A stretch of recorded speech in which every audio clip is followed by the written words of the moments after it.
Hello, everybody, and welcome back to another episode of Phandelver and Below, the Shattered Obelisk, here on Dork Tales. I'm your Dungeon Master, Kelly. I use he and him as my pronouns, and folks, we're back after Onyx PathCon, after taking a week off to recuperate, and after so much more that's been happening around Dork Tales. I am really excited to be back here, and I have two little pieces of announcement, little pieces of news before we begin that I don't think I've said on Phandelver. Number one, this last weekend, we were nominated for a Crit Award. We were nominated for Best Legacy Twitch Channel. So if you like what we do here and you want to help us win a shiny award, head over to the Crit Awards and go vote for us right now. I will put a link down in the chat, and someone will drop a link in the live chat here. Please do that. The other thing is, it is apparently award season because we also were nominated for 3 different awards for the Extra Life Ignite fundraising award thingy. So our schedule is going to be a little fun because that is happening next month, and I'm flying down to Kansas City to potentially accept an award.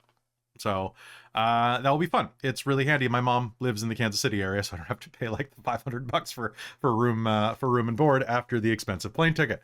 So I'm very excited about that. And but yeah, it's been a pretty cool time. We just did Onyx PathCon, which those videos will be going up pretty soon, and I think you're gonna really like what we did. There was a lot of really good stuff, but we should probably start getting ready to go below with Phandelver.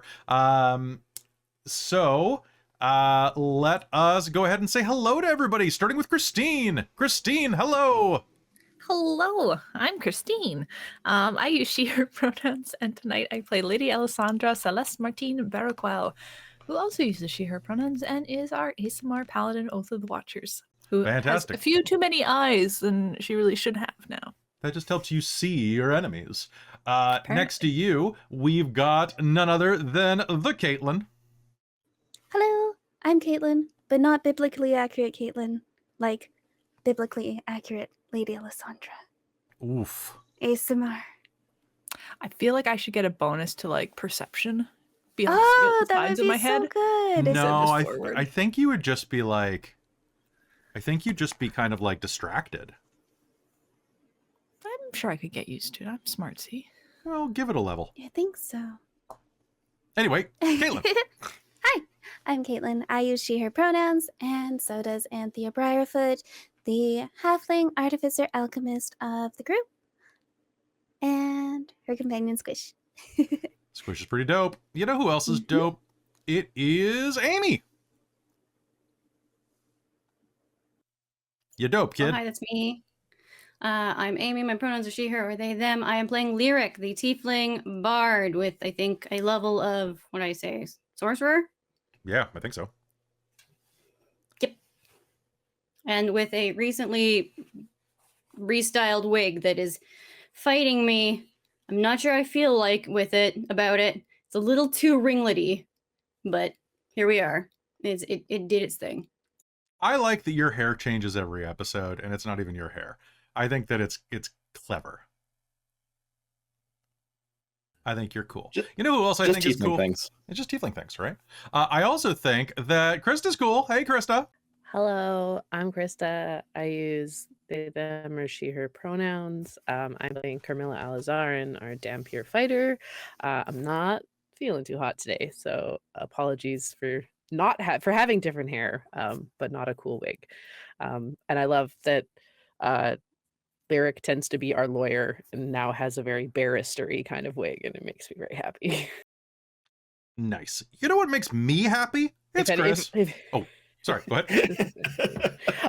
That was too good. No, it doesn't matter anymore. That was so good because Chris also makes me happy. Aw.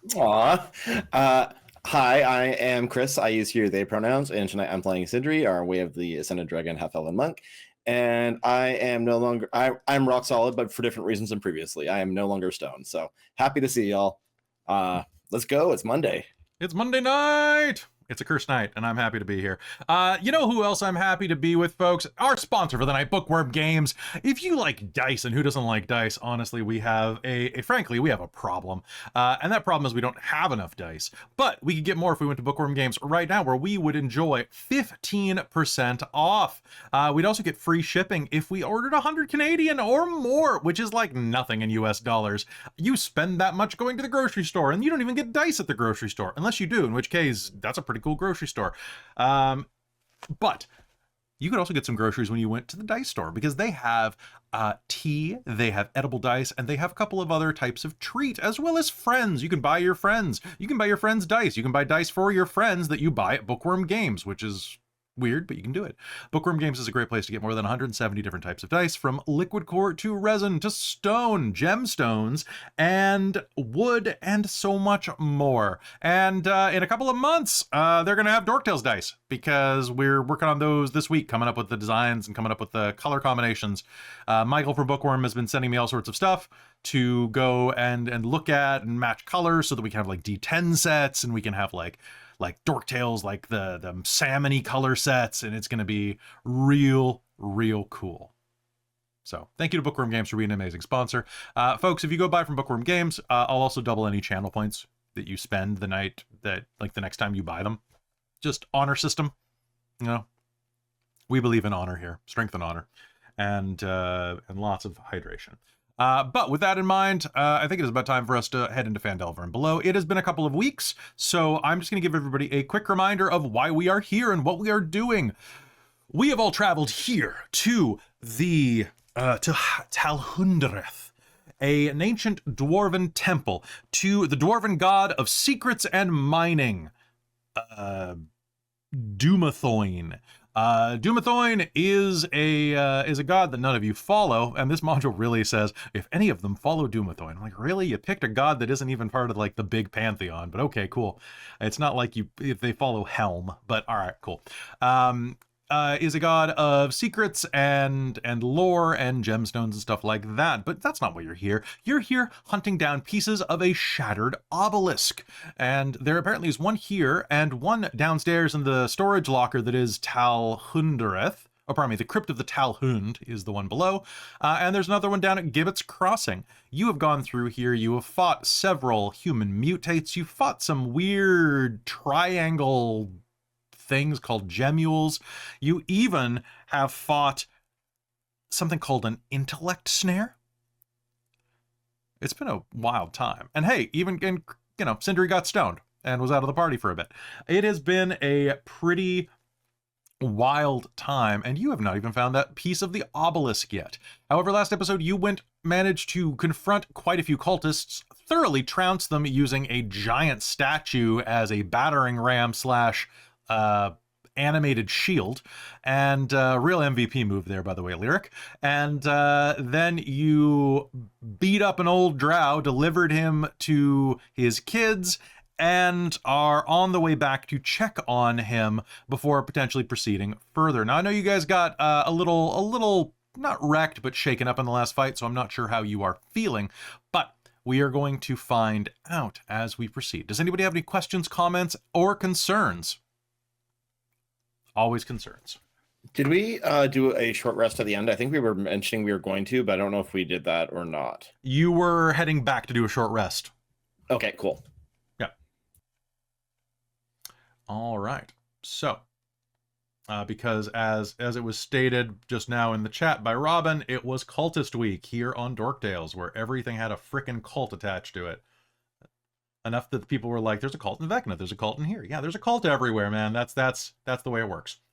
So, without further ado, let's head into Phandelver and Below, the Shattered Obelisk, episode 26, if you can believe it.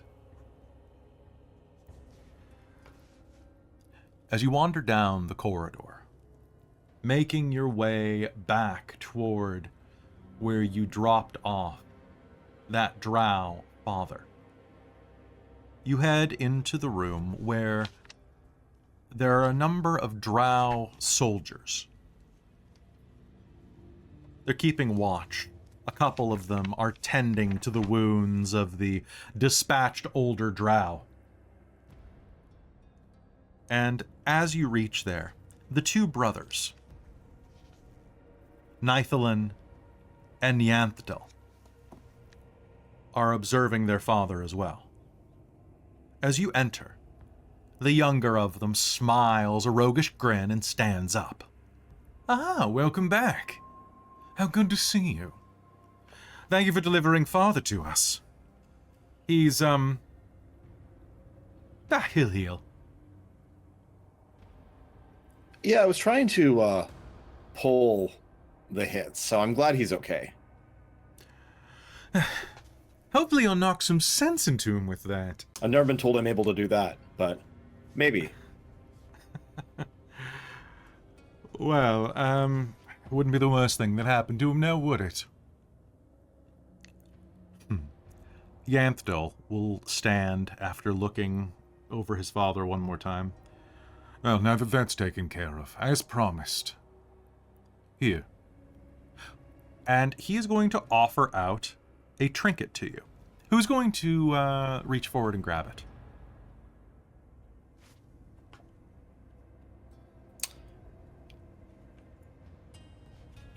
I'm here. Sure, I will. Okay. I don't want it. All right. So he is going to reach out and hand you a kind of a heart-shaped locket. It's a periactive health. Ah, thank you, cousin. Of course, cousin. It will protect you from diseases. Sindri, very quickly just, clasps it on. Out of character, I'll be not needing that shortly, but considering how many times I've been plagued until now, All right. It is a wondrous item. It requires no attunement.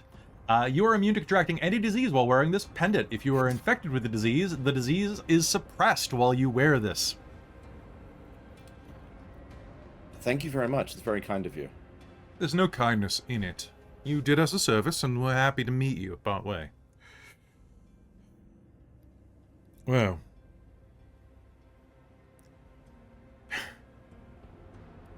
I have to admit, I'm a bit worried. What did you see in there? What happened?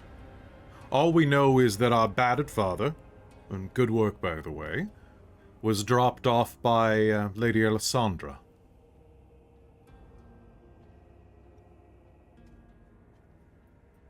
They were in there doing the cult stuff. With other cultists. And then we beat them up.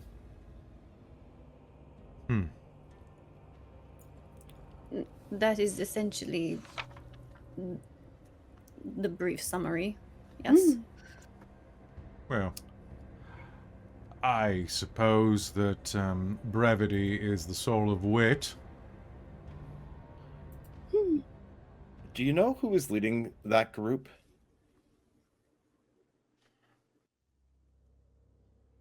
Not exactly, no.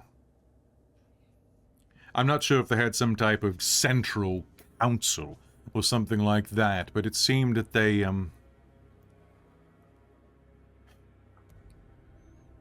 No, the short answer is no. There didn't appear to be a singular leader. At least... He looks troubled for a moment, chews his lip. At least not one that I could see. I noticed from afar, when we were observing Father, that they all seemed to be communicating, or perhaps communing, with something that I could not see.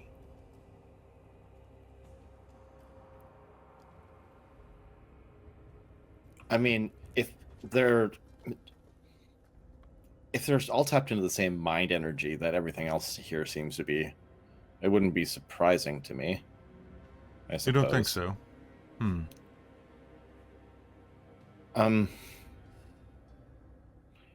you know, I guess, have you been any further into this crypt? No. Okay. We have not been down below. There is far as I understand, there is a substantial barrier down below. A doorway locking the way into the crypt of the whatever. The Talhund? Sure. That sounds probably right. This is Talhundereth, after all. Your dwarven's very good. As is yours for an elf.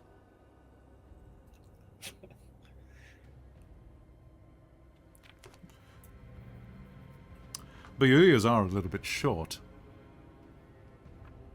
I think they're just the right length. Now, what are your plans now? Probably to head back down below. It's...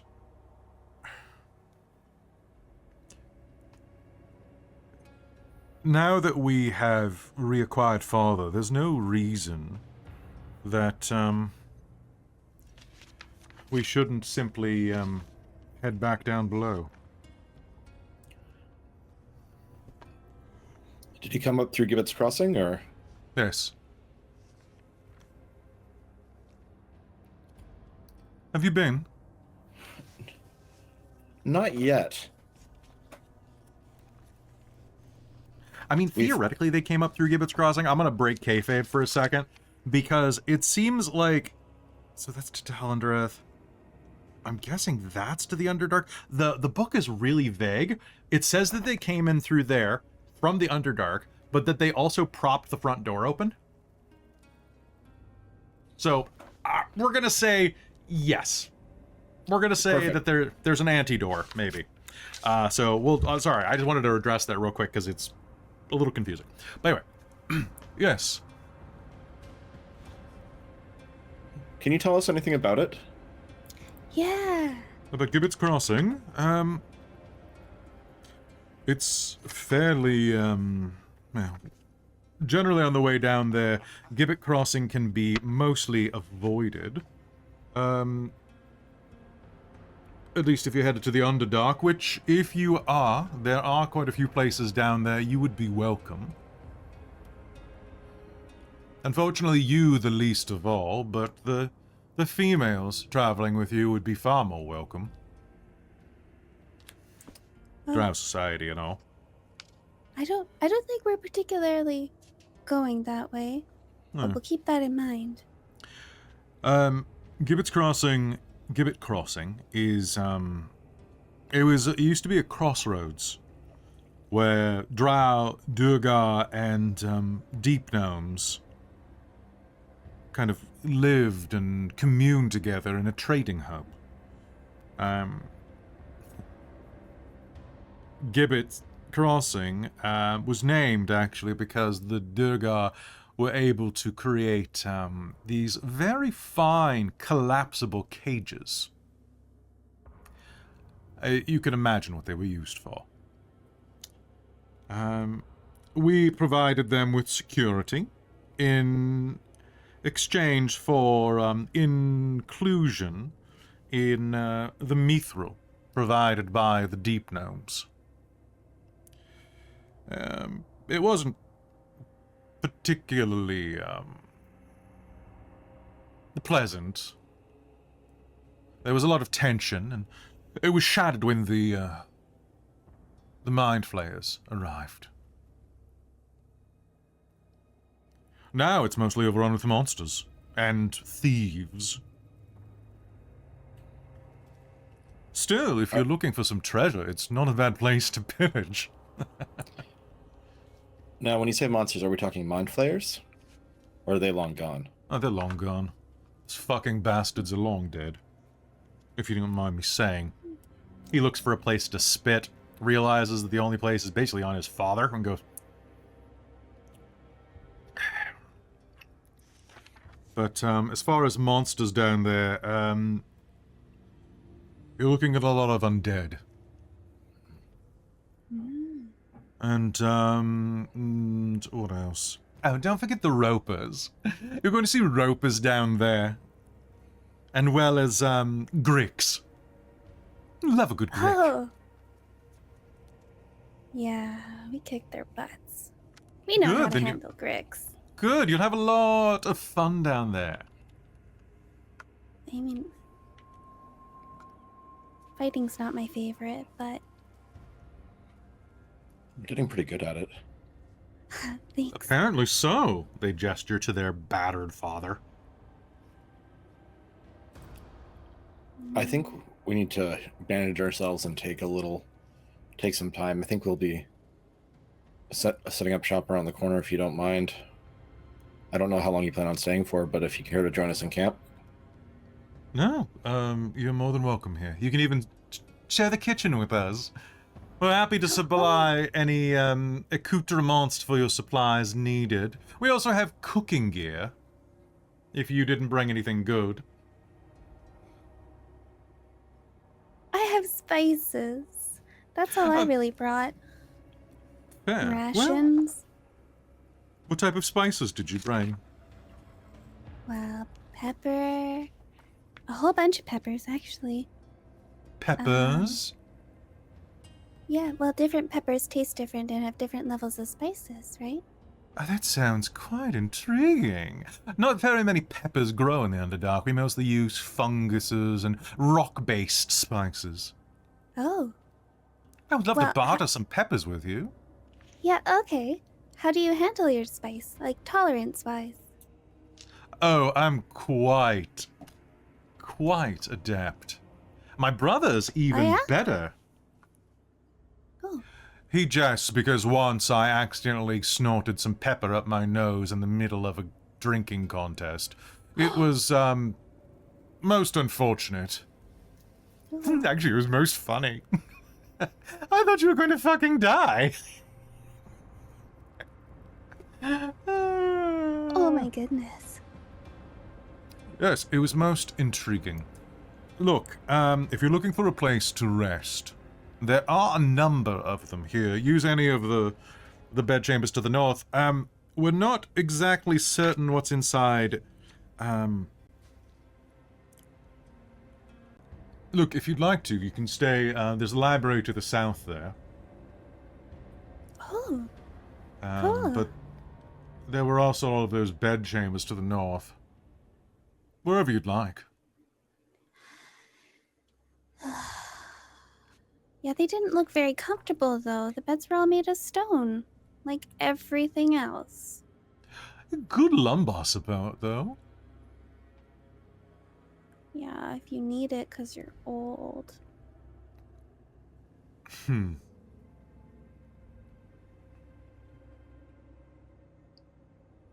How old are you, precious?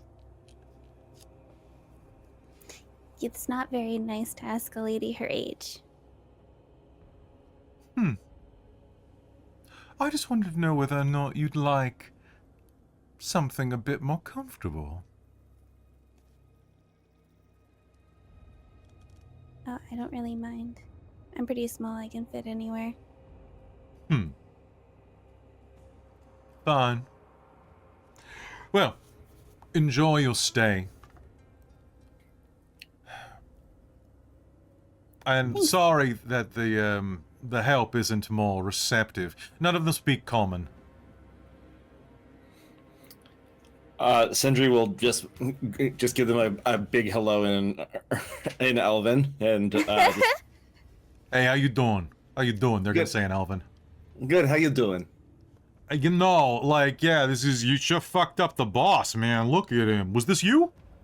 Yeah. Fucking A.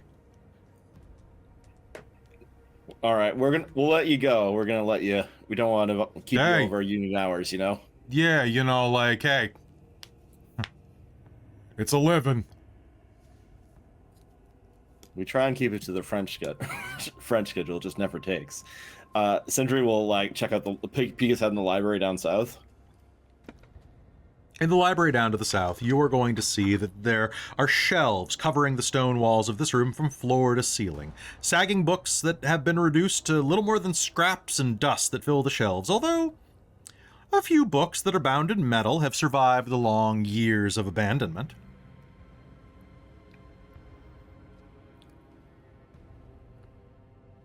This looks like a pretty defensible spot. What do you think? I think this looks really interesting. Let's stay here. The books actually look more comfortable to sleep on than any of the beds. She's gonna start making a little Sounds good. bed. You can easily do so. Are any of the books in good enough condition to like make out titles or any of their contents? Because Lyric will be very curious about that. There are a few on the shelves, yeah. So let's see. You guys are just kind of hanging around the room. So taking a look at them, like I said before, there are some books that are bound in metal. And there's one really thick one on the shelf.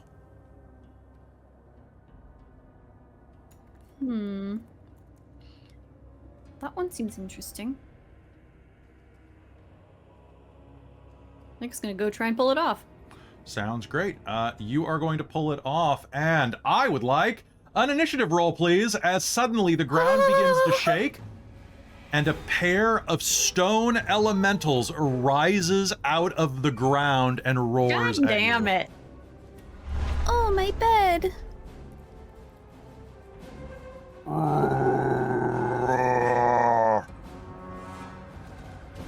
So they are going to rise out of the ground and start roaring at you. Oh, and do we have the bonus from Alessandra? Yes, Plus- on initiative, because you're all in the same room. Yes. Haha. Uh, Then that's a dirty 20 instead of a 17. Beautiful. Go ahead and toss them in the Okay. chat for me. And of course I rolled a 3 and 12. Perfect. Okay, so I wasn't sure anybody was going to pick up that book. Thank you.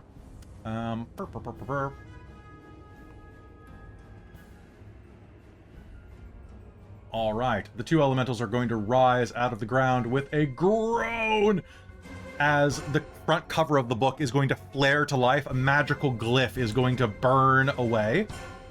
There must have been some type of security system on this thing. This is an ancient book. When I say bound in metal, I want you to think of like the Book of Life from like The Mummy. It is an immense tome that is roughly the size of your torso.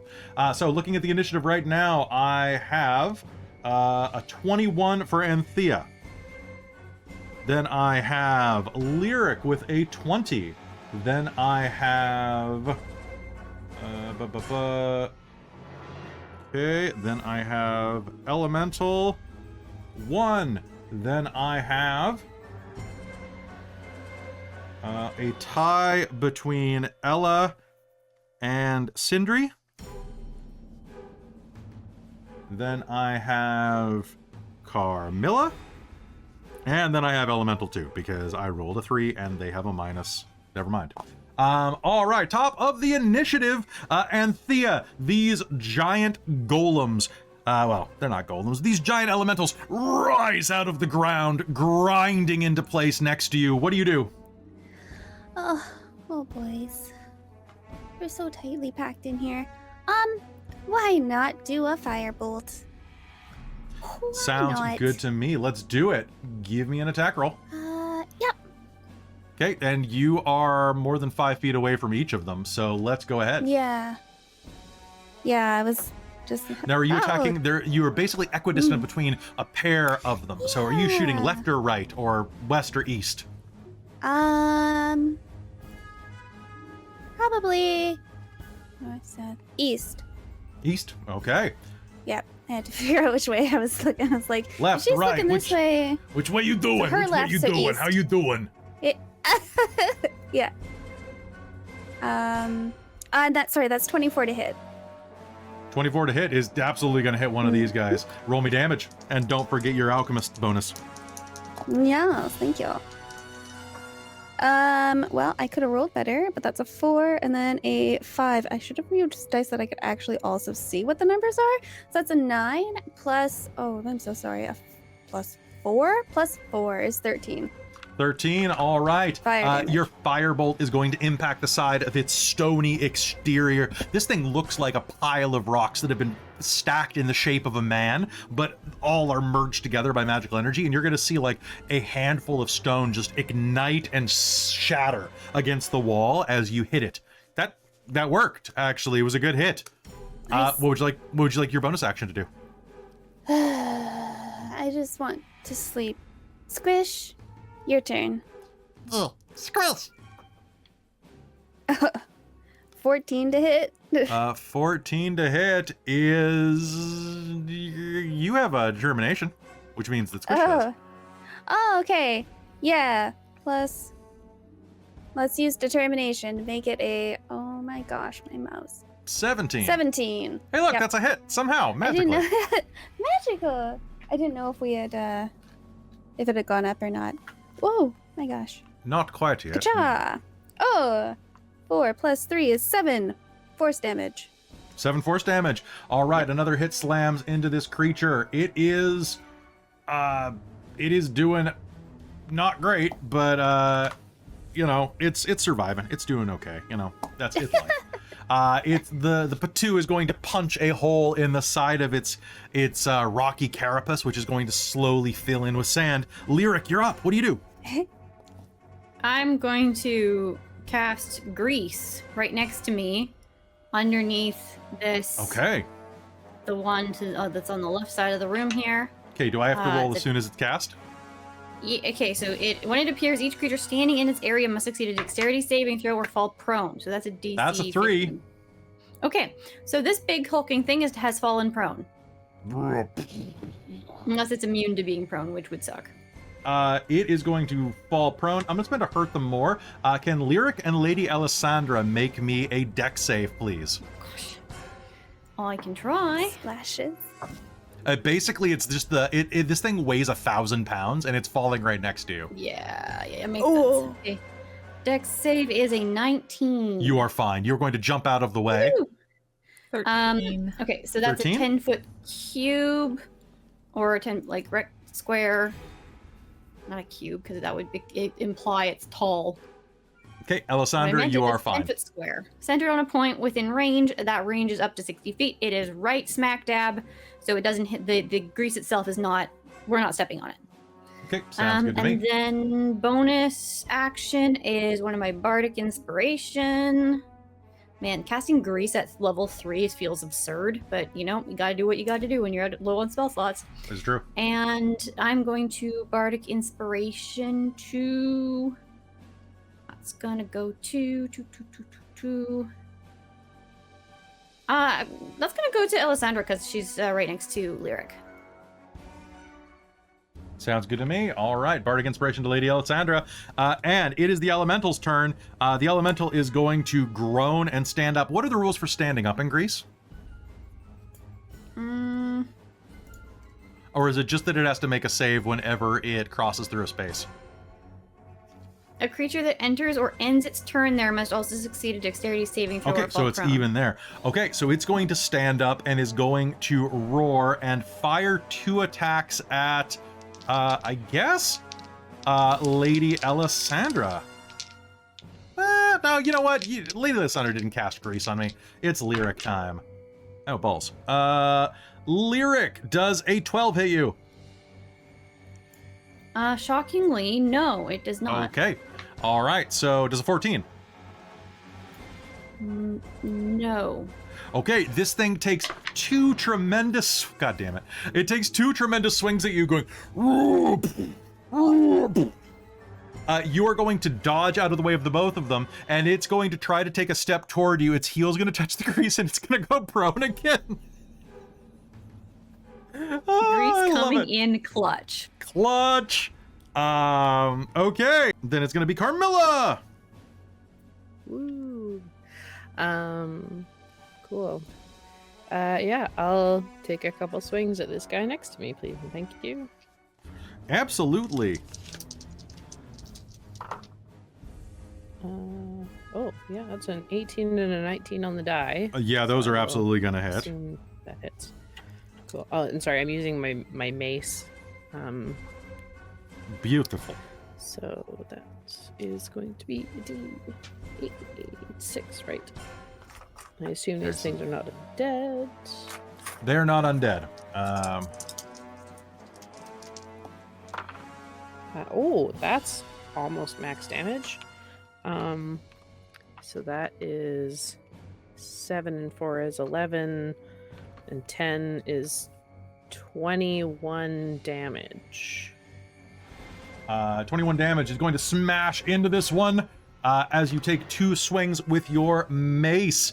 It is going to take chunks out of its shoulders and chest as you wade into it. Anything else on your turn? I think that's everything. Okay, sounds good. All right, that is going to be now Sindri or Ella. Do you have any plan? Oh, I got a plan. I'm gonna hit. Go for it. All right. Hey, thanks for the lineup. So let's take my 2 base attacks. They're magical bludgeoning attacks, Do it. and one is a 13. Do I have determination right now?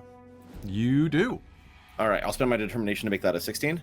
That's going to be a miss, unfortunately. In that case, my next one is a 23. So Yeah, that's probably a that hit. one. Yeah, so that's going to be 11 points of magical bludgeoning damage. All right, your staff is going to plunge into one of the holes and just like bash at the rock at the back of it out. And then I'm going to flurry of blows twice more. So, Sounds good. and that's going to be a nope, the one to miss and 24. So Okay, the 24 is absolutely going to hit. This thing is, well, it can't be bloodied, but it is partially destroyed as you are punching into it. So that's another 8 points of damage on it. Another 8 points of damage. This thing's looking pretty rocky. Well, Alessandra, finish yours off so we don't get to hear more rock puns. All right. Oh, I have advantage? You have Bardic Inspiration. They're prone, right? Oh, you're right. He's prone, so you have Happy. advantage. You're I just absolutely had- right. Yeah. Fantastic. All right, well, I'm going to take my 2 attacks. And let's do this one. Oh boy, that is definitely not a hit on that one, I don't think. Oh, maybe it is. And you still have the bardic. 14? 14? Sure, let's use Bardic. Which die is it? It's a D8 at your level, isn't it? That is correct. That is a D8. And the D8, it's going to need a con save, but I think it should be pretty tough.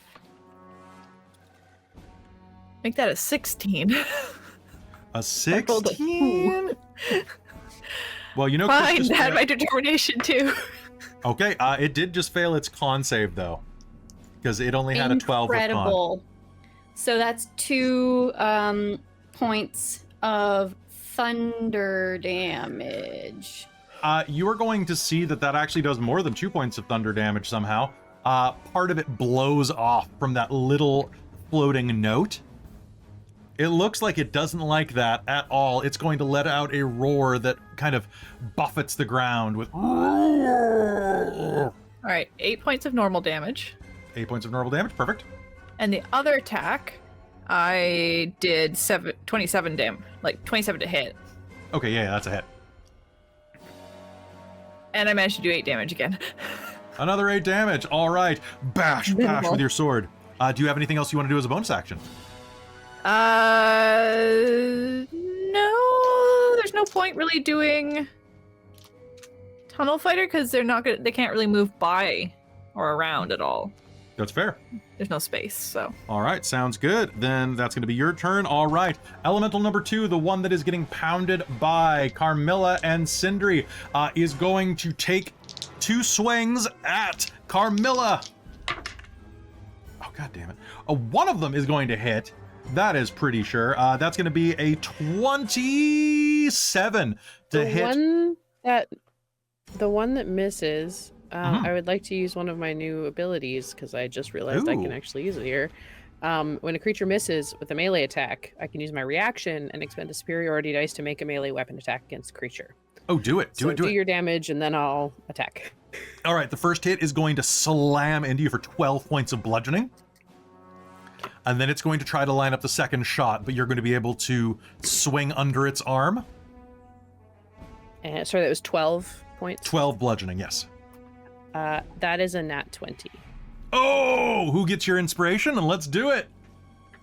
I'm gonna say that Sindri does, since we're fighting next to each other. Beautiful. And I do use my superiority dice, so I double that as well. Oh, hell yes. That's pretty good. We love pretty 8 good around and 8 here. is 16, plus 7 is 23, plus 4 is 27 damage. Holy crap. Sorry, plus 2 more, 29. That's okay. That's even better. Oh no, sorry, the plus 1 doesn't double, so it's only 28. Apologies. All right. So you are going to duck under its second swing and basically line up a shot and take out what would be the entire left half of its ribcage and heart if it were a living, breathing creature, and just collapse part of its chest with this amazing hit. Beautiful work there. Top of the initiative, Anthea. Oh, it looks pretty battered. I'm gonna firebolt again. Perfect. Let's go. Give it to me. Let's go. Nat 20. Oh my god, who are you giving your inspiration Moth. to? Moth. Let's Moth? go with. I'm using my moth dice, Oh, okay. so it's got a moth on it for the nat 20. Sorry. Mothman. Anyway, Mothman. Mothman. How about Lady Alessandra? Lady Alexandra now has inspiration. You are going to slam into this thing with a firebolt. Give me your damage. Oh man, nice. Schmack. Well, I mean, if I could have rolled better, that's okay. 11, 17 plus 4 is 21 fire damage. 21 fire damage? Correct. That is a hell of a shot. Good job. This thing is almost destroyed. You think the next barrage of attacks might take it down. Okay, Squish, do a little bit more. Let's go smack. Oh no, he only got an 11. Okay. But he tried so tries. hard. But in the end, it didn't really matter. Not really, not this time anyway. Okay, at the top of the initiative with you, there is going to be a swinging sound as the front door to this room opens, Oh, and you're going to hear, "Are you all right? What the hell was that noise?" Oh, bugger. welcome to the fray. And you're going to hear words in Elven, which are going to be... Sindri, you're going to be the only one, I think, that speaks Elven, and they are loose. And that's going to be... they can shoot over each other. So a drow is going to be using just hand crossbows. But hey, that's something, right? Boop. That's going to be 1.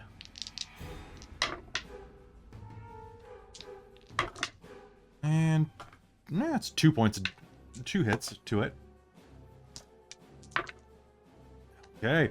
About 5 crossbow bolts are fired in from the other room and are going to plink into the side of this creature, dealing it a little bit of damage, not terribly much. But hey, you know what? It's the thought that counts. Lyric, it's your turn. Yeah, I'm considering things. What are you considering? I'm considering. I'm stuck using high-level spells or high-level slots, but I feel like casting Bane is not a bad idea here. I have to cast it at level 3, so at least that means I can. What else you got? Whatever. Don't have to use all those characters, all the different ones. So there's up to 3 creatures. What else do you have? So charisma saving through. Oh, what? I'll else have I got? I have enlarge, reduce. That doesn't seem particularly helpful right now. I mean, it could You could be. reduce it. That'd be great. I could. Tiny elemental. It just takes it down to like one size, I think. So it'd go from huge to Okay. large. Medium. I think. It's Medium. large right Large to medium. Yeah. Blindness, deafness, probably not very helpful here. Silvery barbs. I could hold on to that and hope for it. Cure wounds, healing word, sleep. I just don't feel like these things are gonna sleep. So you don't have shatter. Okay. Nope, I do not. I wish I did. Okay. I thought about Okay. it. All right. Yeah. So. In that case, charisma save. Yeah, please. That is going to be From each of them, because it's up to 3 creatures. Oh, fair. That's going to be a fail on the one that is fighting. That is fighting with Sindri and Carmilla, but that's going to be a 16 on the other one. That will pass. So one fails, and is Unless you bane silvery barbs the it. other. I'm not that desperate for this. No? Okay. I think we're okay. Because there's one still standing in grease for a solid minute. This is Like, true. All right. It hasn't Anything else that gotten you back up yet. So that is my action. Of course, I have 1 bardic inspiration left. That seemed to work just fine. So take it, Alessandra. You used the last one, so here's another one.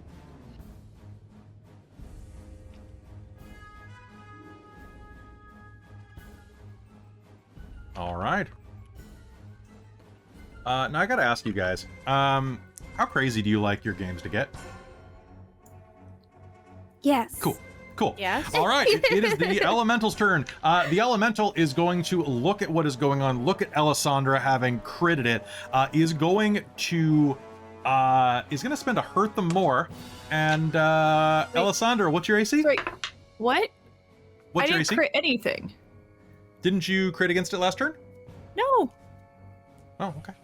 I I did. barely. Like I got a 27 on one hit. Okay. because I Well, you rolled 19, you have but- been pounding it while it's been on the ground. That's enough for it. Okay. So does a 24 hit you? Yes. Cool. Can I silvery barbs that? Oh, god damn it. Yes, you can. was I rolled better. Crit? I even rolled 3s on my damage die. What? All right. So you are going to take 11 points of bludgeoning damage. Okay. And what is going to happen is But silvery barbs, it has to use the lower roll. the lower one was still a 25 to hit. Yeah, okay. Just as long as you didn't crit, No, I did not. as I crit. was concerned. So what's going to happen is it's going to reach out from a prone, is going to grab you by the leg, and start crushing your calf and shin. And then with its second action, it is going to start melding into the ground using its Earth Glide ability and pulling you with it. Can you please make me a contested athletics roll?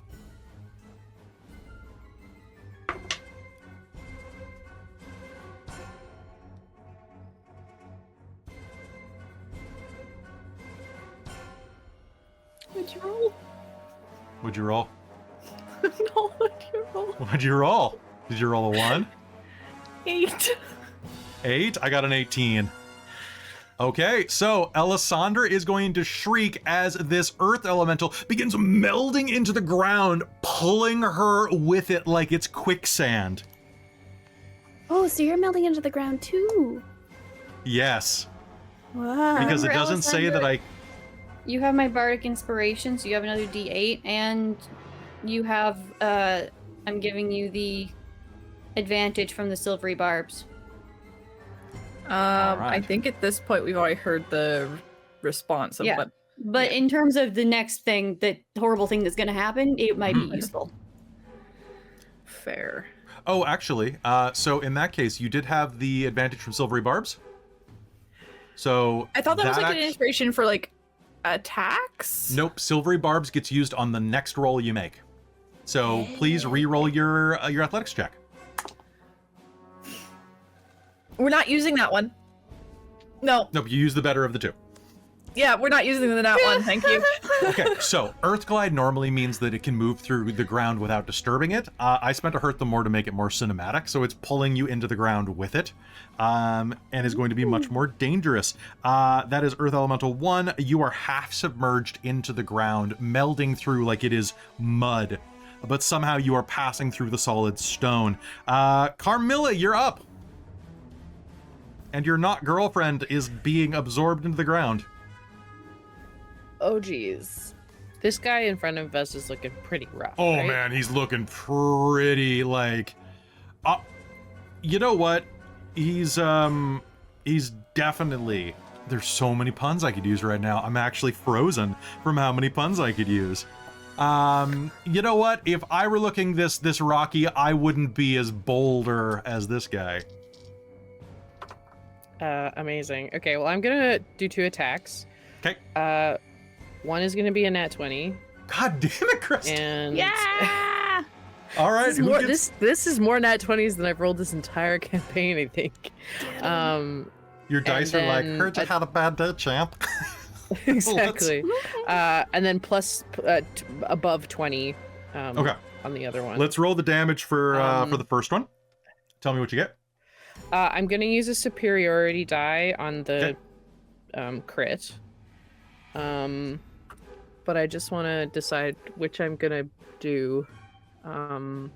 If I use maneuvering attack, can I give Alessandra a reroll? Yes, I'll allow it. Okay, sick. In that case, yeah, she's gonna swing, crack a couple real good ones, and then probably turn around to reach a hand out, sort of in her swinging. Not as good, but not terrible.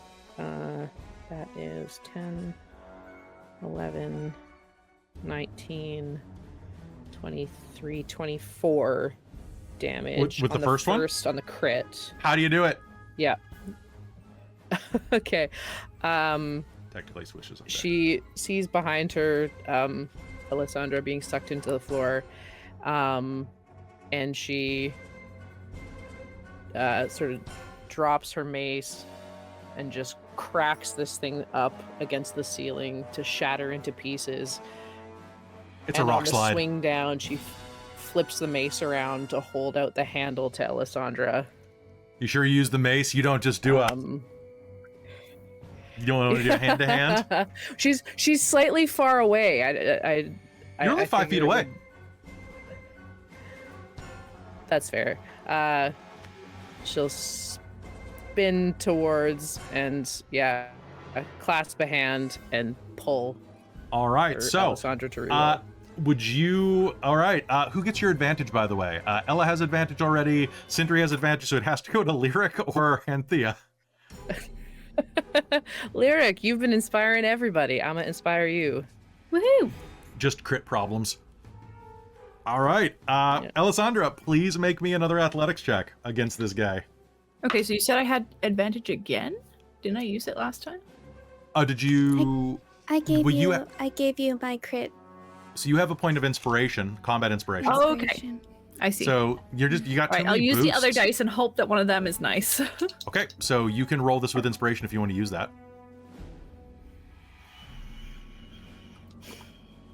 I have Bardic, right?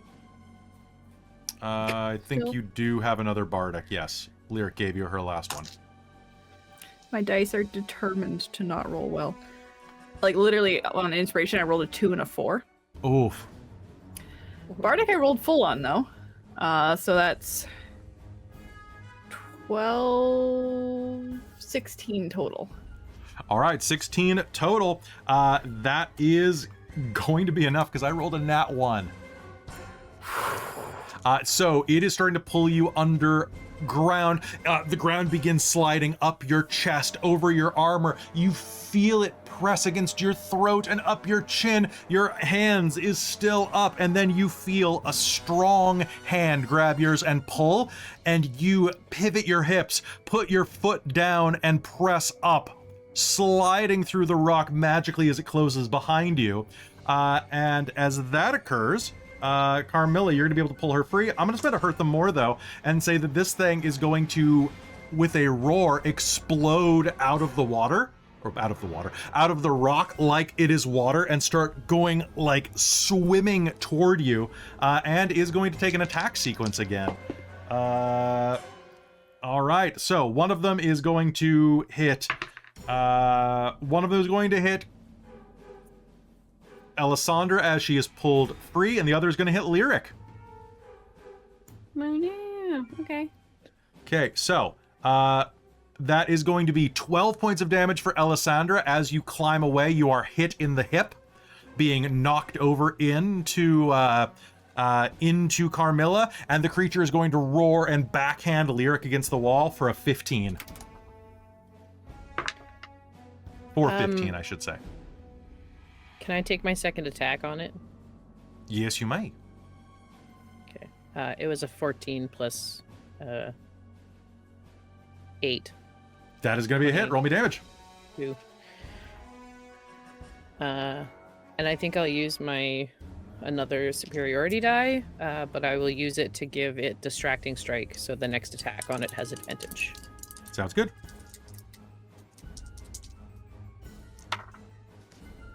That is 9 plus 5 is 14 damage. 14 damage. All right. 14 damage. You're going to smash into the side of it as it starts rocking its way through your compatriots. And now finally it is Sindri or Ella. Actually, can I action surge? Wait, no, you cannot, because we have not short rested yet. And I'm pretty Okay. sure you action surged in the fight. That sounds very probable. In fact, I think you totally mulched some with action surge last episode. Entirely possible. Entirely possible. So not this time, but by the end of the episode, you definitely will action surge against something. So Sindri or Ella, unless you have, do you have a bonus action to use, Carmilla? That would be it. Okay. All right. Ella, So you just clawed out, so I think it's probably you. Okay. Yeah, I will definitely attack it. Let's make one attack to start. And you have advantage against it from my maneuver, Again? my distracting strike. Yep. For my distracting strike. Like, again? yeah, and It's it like did so many succeed advantages. against Greece, just so you know. All right, so Christa, these stupid sparkle dice you got me have been the ones desperately trying to give me ones on the It's a magic flailing spell through that where stone. Christa steals your luck. However, this time you gave me a nat 20. Oh god damn it. Okay, do it. So I'm gonna smite this fucker. Beautiful. I mean, Can that's I, what it's can there I put for. a little flavor on it? Of- Yeah. Carmilla pulls you out of the stone, catches Alessandra in a bit of a dip as she backhands this other guy, and in the swing of the backhand throws Alessandra towards it. Then Nice. Alessandra does a spin. How about like a pirouette spin to get momentum? And one sec, 'cause I need more dice because Like a all I have triple left Lutz is or a a- second level spell slot. Do it. That's So my that's last going to be what? 4d8. 3d8 Four, plus 2. Oh, it's 3d8 for second level? Oh, you're right. It really is. So 6d8 on the crit. Uh-huh. Jeez. Actually gonna need a calculator for this real quick. Just to add them all up.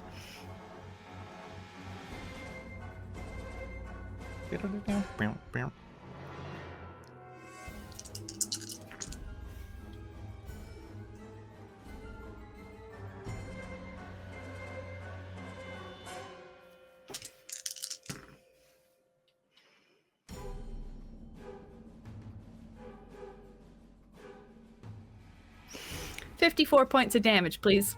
Holy crap. Beautiful hit. Who's going to get your inspiration? Sindri. Sindri already has one. Oh, does he? Damn Yep. it. I was thinking he's next. Anthea does not. Okay, Anthea then. All right. Carmilla doesn't as well, but I don't think it's I going to think they're survive. going to mulch it before it comes back to Carmilla. That hit is going to blow its right arm completely off of it. And do you have any other hits? Or any other actions? Right, that was only one hit. That was only one hit. I'm gonna do my other attack. So I'm picturing this like super spin attack. That is going to be 12 to hit. 12 to hit is unfortunately... So unless I have determination again. You do have determination, but a 16 wasn't hitting it before. That's true. And Lyric, did you use Lyric's last Bardic? I did. That's why I Okay. managed to save at the end there, because Fair. I was not going to save before I added Oh, that. and rolled a I'm full 8 sorry, on it. what did you roll on that? Oh, So an 8. if it was a save, it won't cause damage. Oh, it's only it on does something only else. attack? Okay. Yeah. If it was a Perfect. save, you gain temporary hit points equal to the number rolled on the Bardic dice, plus your Oh, so- charisma modifier. Or Yeah, so please plus add that. my Okay, charisma so- modifier? Plus your charisma modifier. It's based on how cool you are. All right, so in that case, then you are going to take a swing, and it's just going to bounce off of its exterior. Sindri, you're up. All right, I'm going to beetle over to if I can fit in the side of where the wall is there. You absolutely can. They are bookshelves, so you could easily hop up on top of them with your monk speed, right. run and attack from above. All right, first attack is going to be with inspiration. I guess I'll use my inspiration to roll 2 dice at once. That's a miss on both, which is pretty funny. Second attack is even worse. So let's go flurry of blows. Okay, you do have a determination again, just so you know. They were a 3 and a 6. So Well, I gonna- tried. Yeah. So how about a 19 and a 21? A 19 and a 21 are both going to hit. Roll me damage. And that's going to be 20 points of damage combined. So 20 points of damage from above. You are going to lash out twice, but you're not really finding a good place to attack as a rain of rocks and dirt are filling the air. You'll attack twice, lashing down once, twice, striking into it with your next 2, and it is going to wobble on its feet, still up. Do you have a bonus action? You spent your bonus action to do flurry. Yeah. Top of the initiative again, we have Anthea. Anthea, this thing is barely up. What do you do? Oh, let's go! We're going to firebolt it, which is a roll from me, and I have inspiration. Let's go. Spend it, because it vanishes at the end of the combat. Well, that's good. 22 to hit. Absolutely a I hit. saw the- Roll me. I saw the 4 at first. I was like, oh no! All right. That is 14 fire damage. 14 fire Pew, pew. damage. Yes. All right. How do you do it? Yay! It's probably cracking, so I'm probably just gonna try to get it right in one of the cracks and just explode it. It's kind of what my MO. It's kind of what I do. It Kind of cracks how I narrate it. and explodes, raining the room with dust and debris as it collapses into the ground and dissolves. Congratulations. You've defeated these, and Lyric by your feet is that large stone book.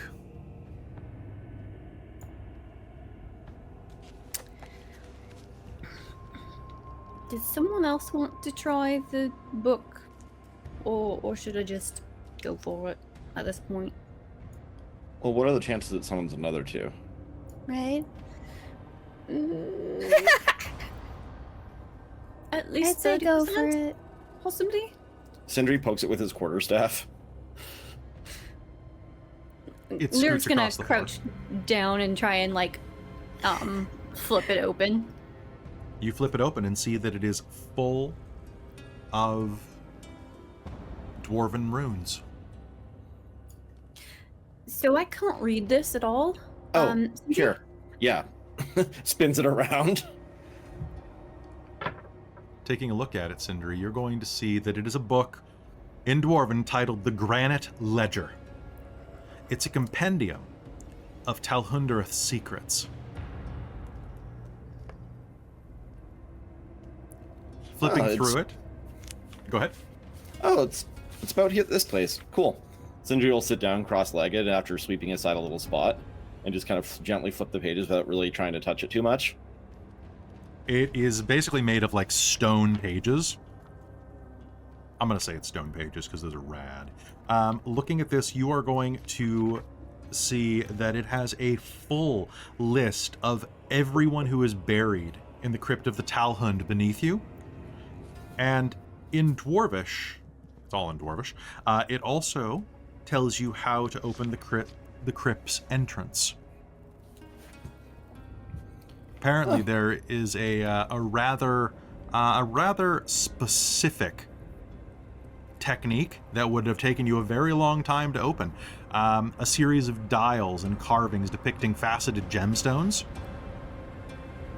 needs to be. It's almost like a safe where you have to turn a bunch of gemstones a certain way, and then add gemstones into the right spot. This tells you exactly how to do it. Yeah. It's a list of people who are living here. Kind of like a body count thing. Census. Opposite thing. People who died here. People who are interred here. Yeah. It's a Does it say if they have anything cool? It actually doesn't. Oh. But it does say Yes. where they were buried. I guess that takes If the they're fun out of it. undead, then it's still sort of a census. Accurate. Sindri will look up at the drow in the door. Thanks for your help with that. That was You, fucking tough. yeah. You guys okay? They're gonna say in, in proper Elven. Yeah, I think Sindri will look over at the people who actually got hit. As much as we could be. Like, physically, yes. What's the alternative? Like emotionally? Yeah. Shit. And who's really okay in this economy? I mean, I invested in mushrooms and iron. How's that paying out? It's a living, Right? right? Uh, I thanks ain't for your gonna help. retire anytime soon, but then I'm gonna get a boat and sail the undersea. you can sail down in the Underdark, eh? Yeah, this stuff down there you can sail. You can sail anywhere that there's water. I didn't know the Underdark could be so beautiful. Hey, I got a boyfriend. Knock it off. Yeah, me too. Anyhow, Sindri Alright. will take his bedroll and just like flop it out. It looks like things got a bit rocky in there. You all right? I feel like that pun was made, but not by me, so it's okay. Yeah, I think we're all in one piece. Unlike them. Pokes at the rubble. It looks like they just went to pieces on you. Oh, yeah. Well, far be it from me to prevent you from getting stoned. Sindri just can't stop getting stoned. it I mean, I seems. was the one that didn't get stoned this week. Or this night. Oh, I suppose that's true. I also didn't. Well, if you need anything at all, we'll be, around. Try not to wake any more elementals, please. Yeah, we'll try and avoid it. But we find such cool things. Yeah, anyway, I'm gonna take a nap right here. All right. You all lay out your bedrolls and take a nice, comfortable, long rest. And I think as you do that, this is a pretty good time for us to take our break for the night. So, everybody go ahead, heal your hit points, get your spells and action surges and everything back, and we'll be back in just a moment. Don't go anywhere, folks.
Hi, everybody. Welcome back. This is the part we're going to talk to the chat for a minute because right before we got back, Chris and I were geeking out about Dragonlance stuff, so he's looking something up real quick.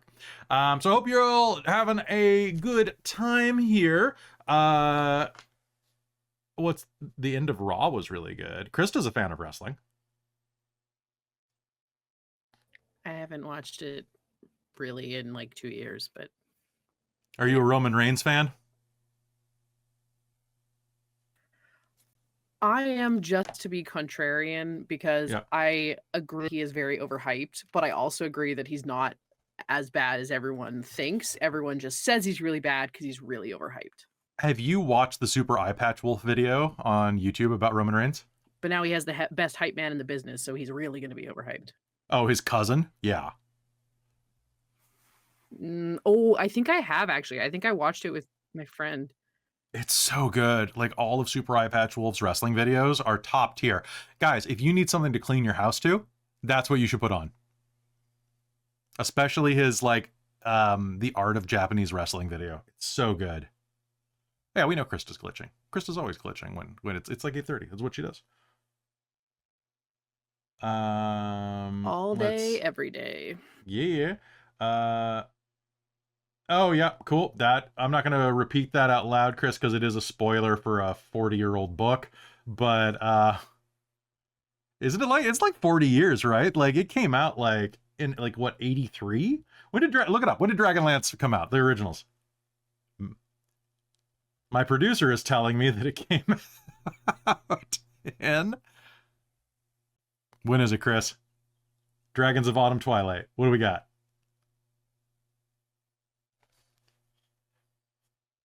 Original publication date? It's 40 years. Is it 40 years exactly?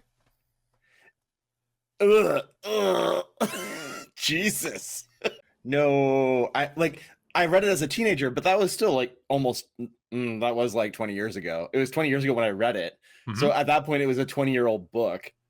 They're still writing them too, so you know. Bless, truly. I need to dip my toes back in, but damn. My knees were feeling good earlier today, and now they hurt. So I love just being able to say my knees whenever I feel old. It's great. Somebody gave me a my knees moment earlier. I forget what it was. It might have been my debut on Castleton, because I'm in Winter's Tales' big Castleton epic with like 100 different creators, like doing Bridgerton D&D, and it's pretty great. But like half the people in my starting group were like were Zoomers, and my knees were feeling it. It was great. Okay, so that inspired me to quickly look up the publication dates of some of my favorite books. Oh no. And I realized one of my favorites was actually published the year I was born. That's your champagne book. Yeah. It's like, oh, I need to go read that again. And drink champagne. Also found out the dude actually lived very near to here in Spokane, Washington. Oh, that's really cool. Yeah. I spent a lot of time off camera during Onyx PathCon, like working on stuff for a specific game that is happening in November, by the way, folks, that some of you are very excited about. And doing my research, I found something out from tasting history. Did you know that in the Old West, that one of the most popular drinks at a saloon was champagne? And that champagne was mass imported to the Old West? You know why? You couldn't counterfeit it. You can't counterfeit champagne because you know the pop. When it makes that noise, that means that it's fresh and hasn't been opened. I think that's so clever. I love that.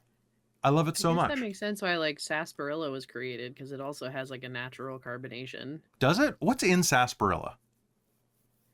It's the root that's in the root beer. It like ferments. You know, and sarsaparilla's been carbonates. outlawed a bunch of places now. Really? Because it Yeah. has minor alcohol content? No, I think there's something toxic in sarsaparilla though that they discovered recently, or something carcinogenic. But fallen into a super dangerous eBay hole, and I need to pull myself out of really What did you quickly. just find in eBay? I'm gonna look this. That's the Sturm Brightblade model. You do not need the original. You can find like a 3D print of that. Come on. Yeah, but it's made out of pewter, so it's really hard. Like, it's really shitty to paint, and also it doesn't sit in space very well. I considered that, like, Games Workshop did have a point when they went to entirely plastic models. Like, but also there's like Dove Falcon Hand, and I didn't even know that there were like Falcon Hand. Falcon Hand. That I didn't even know that those models were existed. Probably because they're from when I was born. But my God, oh, that'd be a. Hey, hey, Dork Tales, can you expense me doing a painting stream? Buy some like $150. Why don't you just do it on your own channel? Then you can do it as a tax write-off. I mean, honestly, yeah, cool. I'll get back into my streaming, and then just you should do painting streams. You used to work for those yutzes. You should do it. I did. I mean, honestly, I still have all my paints and shit, so I might as well get back to it. I don't miss the game. I do miss the painting. We used to do like painting trips, like right when Dork Tales was started. Like we'd go on like LARP retreats. Like we'd rent a cabin in the woods up island, and then we'd like go out there, and like half the time would just be painting minis. Like me and like Michael and a bunch of other people would just like paint minis for Dork Tales. It was really fun. It was nice. I kind of miss it. Chris gets Steve to paint, and we get Deathray to do it. Yes, sit and paint. Yes, Deathray. Yeah, do it. When we all have lots of free time between Christa, Deathray, and I, we'll get together and be the loudest person, like table at the bar. The loudest person. You'll merge together. We're so loud. We're just three very loud people, and you put us in a place where there's like sound everywhere, and we're even louder. It's the laughing. It really is the big laugh. Oh my gosh, that sounds so fun.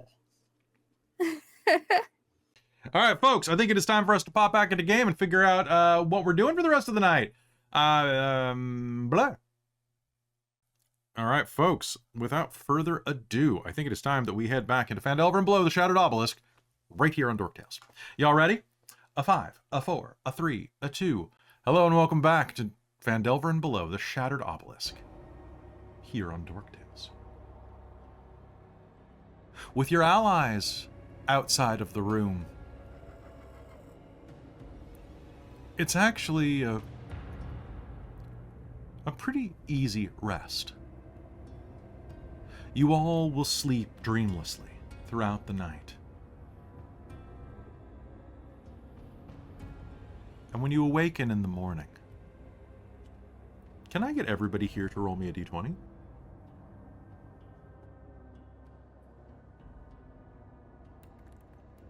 I got another 11, just like last time I rolled a d20. Did anybody get below a 5? I got a 2. Oh, perfect. Christa, as Carmilla awakens the next morning, you rise from your bedroll. As you do, there is this uncomfortable feeling. I have to ask, what do you wear when you sleep? Just a shirt and breeches, or? Yeah, probably sort of the whatever flowy undershirt she wears, the sort of red silk. Long sleeved? Yeah, long sleeved. Okay. There's going to be a strange, wet feeling inside of your sleeve.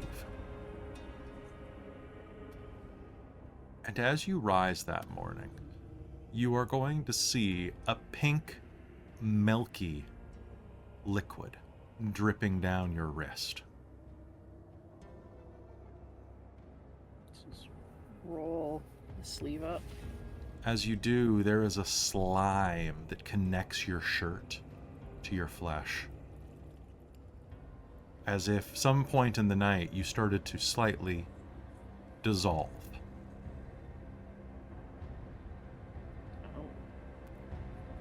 Is the skin like disappearing? Like it's... Luckily, as you make me a con save, I want to see how bad it is. Oh god.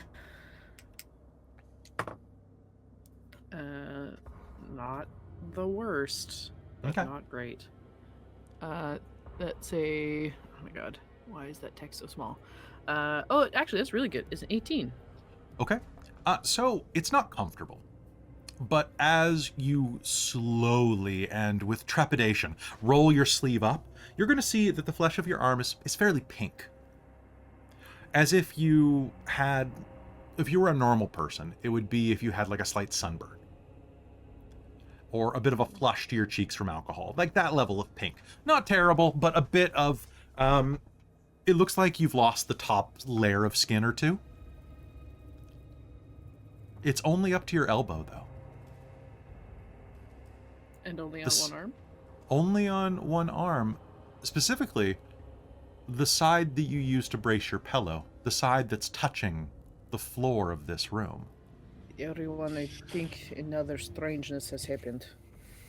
And sort of wipes off some of the dissolved skin. It basically looks kind of like that mucus you saw in all the 80s horror like the horror shows. You know what I'm talking about? Like like gacked. Without thinking, she also like turns to look at everybody and her whole head turns around because I think that she's still got that going on, yeah. It happens occasionally. We'll say it happens right now. Why not? I wasn't sure if it was like an ongoing thing or if it was just a one-time. No, it's only sometimes as a treat. But sure, right now it sounds great. So Turns there's around, basically "Ooh." just no skin. That's not exactly true. It's basically like the top It's two like you layers of her over skin. exfoliated. It's basically kind of like a drippy, like pinkish, like conditioner on her arm. Does it just keep getting But there produced? is still skin under it. I'm sorry? Does it keep... Like, still keep getting produced, or is it like wiping away and then leaving nothing? It just looks like part of her arm dripped off and created this kind of viscous webbing inside of the silk sleeve. Wow. Does it hurt? Does it feel like anything? Just like raw Your arm's a skin little or more nothing? sensitive than normal. Yeah, it's just a little raw. Like, maybe razor burn. I once spent a month out on the water, and the wind burn is much what this feels like. Sindri will take the little locket off and just kind of like... I don't think this will help, but it can't hurt. Oh, but thank you, Sindri. Yeah. Let's... Anthea, do you want some of this goo? Yes, please. Thank you. Hold on, I have a thing. Sindri, Rustle. as you hand it to Carmilla, you turn and take a step away, and your hand stays with her for a moment. As your arm slowly droops toward the ground, the bones turning rubbery. For just a moment, your arms are going to stretch as you turn. Ooh. Well... I suppose this was inevitable.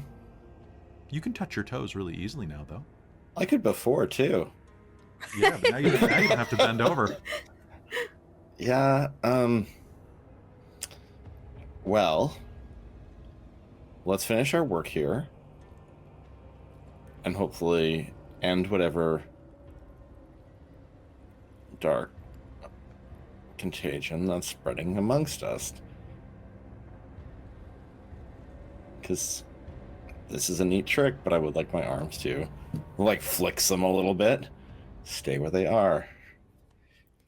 You could, like, slap people really well with that, though. Yeah. I think it would be beneficial. Yeah. Listen, it's not... It doesn't hurt. But I just don't want all my bones to turn to rubber. Is it know rubber how you all feel. the time? Flick, flick, flick. Do you think Sindri. you can learn to control it? Yeah, Mhm. I mean it's still my body. It's still just. Their arms are just basically like monkey length now. Yep. This is just a Oh. little adjustment that I do At not least care it's for. not like with. At least it's not your pants. If your legs got really long, I need to then buy you it. have cold ankles all the time. Yeah, Well, you'd be it's not waiting for a humans. flood. It's not so bad with the arms, at least. Sindri will just like kind of hurriedly pack his shit up and then start walking out. Just like, I'm trying to be optimistic, okay? Sorry. it's fine. I just don't like it very much. As It's you- like you have a 3/4 length style. It's like it's what you were going for. Yeah. As you finish packing your stuff and step into the next room, opening the door, you are going to hear the sounds of raving. In Elven, you will all hear, "Let me go! Let me go, you damn fools!" And then the sound of someone being gagged. Oh, it seems like Father's awake. Oh.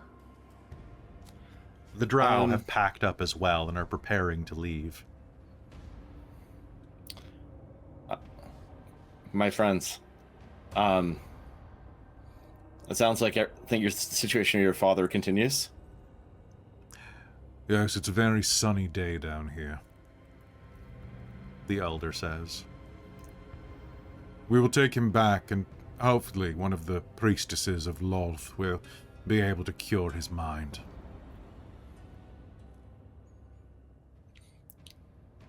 I've not heard much of their mercy, but I suppose they might show it.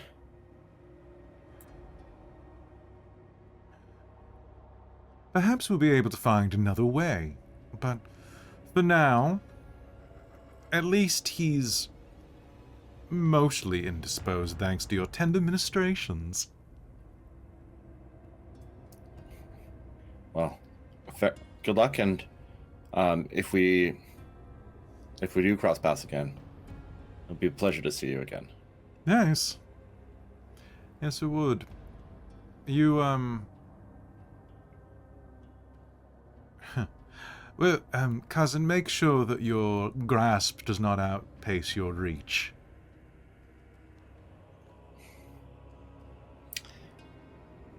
Sweet water and light laughter to you, friend. Sweet water and light laughter to you. Walk well, and take care if you're going further down. You too. All right, come, father. All right, man, do you think we need to actually put him on a litter, or... And they're just going to start talking logistics. Do you all continue? I think so. Let's Okay. go. They seem to Gathering have up your everything in things. hand. Perfect. Gathering up your things, you can easily make it back through the cleansing room that you fought them in. The statue that you had animated, Lyric, is still kneeling there. Its giant head and chibi proportions kind of just there on the ground. Right then. So if we're going down further, we might as well bring something for backup. Yeah, okay. Let's do this then. And Lyric's going to do animating performance for another... So that'll last for another hour. Okay. You are easily able to animate it again. It comes to life, begins looking around, waiting for its orders. Do you continue onward? Moving into the next chamber, then. Pressing through the doors, you find yourself in a large procession hall. The columns of this pillared procession hall bear the images of pious dwarves holding mining picks. There are a pair of doors to the south and a pair of doors down leading to the west. It doesn't seem like there'd be enough room for anything to be to the west. Might be a closet or something. Might have stuff in it. Shall we look? Yes. Just a little sneak peek. Okay. Carmilla will draw her mace and stand behind whoever's opening the door. If we're lucky, it might have alchemy supplies. Who knows? Cracking the door, you are going to see that there is, well, a long room. The west end of this long room bears an elaborate carving of a mountain filled with gemstones. Wait, yeah, that's the right room. On the west wall is a dial covered in simple carvings that you will recognize from the book. This is the way to the crypt. Well, friends, the book was not only a survey of the dead, it also contained instructions on how to go downstairs. I can perform it now. Usually, I just put one foot in front of another. Sindri will go. Sorry, We'll, not Door is helping. blocking us, though. we'll go about like moving things about. Sure. So going through that, it takes you no time at all. You are going to follow the rules inside of the ledger. The dial's carvings depict faceted gemstones in various stages of completion, ranging from a handful of marks to a completed emerald cut stone. With a combination lock, the dial must be rotated, blah, blah, blah, blah, blah. You're going to go click, click, click, click, click, and you're going to hear as the door grinds open in front of you. 14 carvings cross the dial. A number that is significant to the religion of Dodecatheon, or whatever his name is. Well, Dumathoin. let's finish what's behind us, but the way is open I now. think so. That's incredibly complicated. So We're, good find. well, good find on you finding the book. That We was would've been, lyric. Lyric. 1 foot in front of another and 1 book in front of another. Thank you. There you go. I do what I can. All right, let's hit that south door. Yeah. Maybe there's alchemy supplies. As you move to the south, there are a pair of doors that lead down into a large room. As you push on them, they're going to open with a grind. And it is there that you are going to see that this once was the main worship hall of the temple. This hall has several pillars carved with images of mountains. Some of the pillars are broken and blackened as if through an intense fire. Carved into the west wall is a statue of a dwarven king stoically gripping a warhammer. An altar at the statue's feet is smashed to rubble, around which hops a brain-shaped mass of gelatinous eggs. A black fragment of stone with glowing green details sits amidst the rubble. Before we have any chance to move forward, Alisandra's going to reach out a hand, tap Sindri on the back with Shield of Faith. And with that, I would like an initiative roll, please. +2 AC bonus. Thank you. I'm at 25 for initiative. All right, let's do it. Good initiative. Oh, let's go. Oh, wait, hold on. I have Alessandra, so I'm at 28. Wow, I thought that was with her. That's amazing. You just beat me. I was like, wait a minute. I don't think Dang. I We went from pretty shit initiative to pretty damn good. There we go. I've had worse. And in our group, I am half the worst now. But All right, Which- so Shocking. no, for checking me, no. initiative right now. We are looking at, well, of course, this giant creature. And I have to show you guys. Do you want to see the art for this thing? Yeah. Let's see it. You really don't. Yep, I can man. guarantee it. The token on the map is bad enough, so let's see the real deal. Okay, what I need to let you know is, hey, remember the little gemule things that are about the size of like a medium-sized dog? Yeah. Vaguely. That's what's hatching out of each one of the pustules. What? This thing that's is gross. quite large. So, with that, let's look at initiative. I have, holy crap.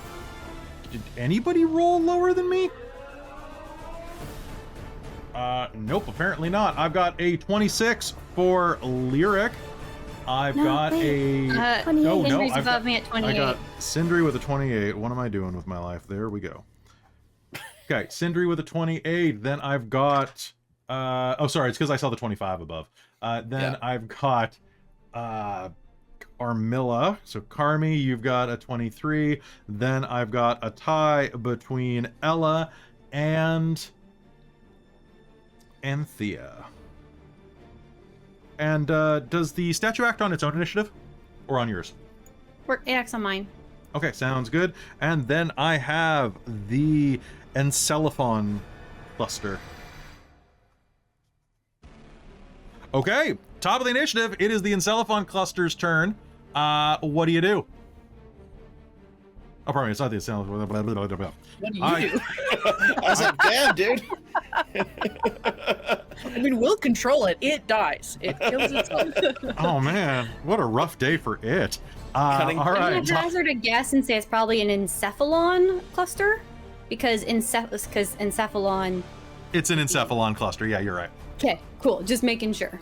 Encephalopod cluster. Yeah, no, it's an Encephalon cluster. What? All right, top of the initiative with Sindri. You're going to open that door and see a hopping giant brain pustule thing. Well, we fought a dragon. This is just as big. Let's go. And Sindri will dash into the room. Not using dash because I don't need to. 5, 10, 15, 20, 25, 30, 35, 40. But yeah, and you've got the bonus from the dancing statue thing. Oh. It's like Yeah. an extra 10 feet of movement.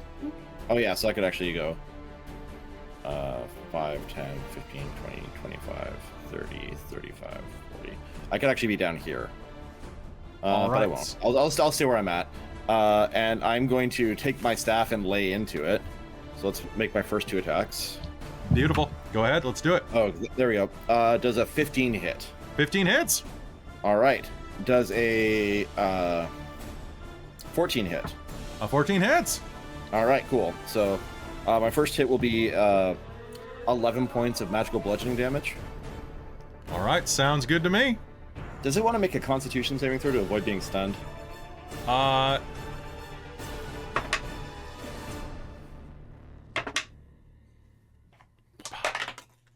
Thank you for that. I need some Hurt the Moors, by the way.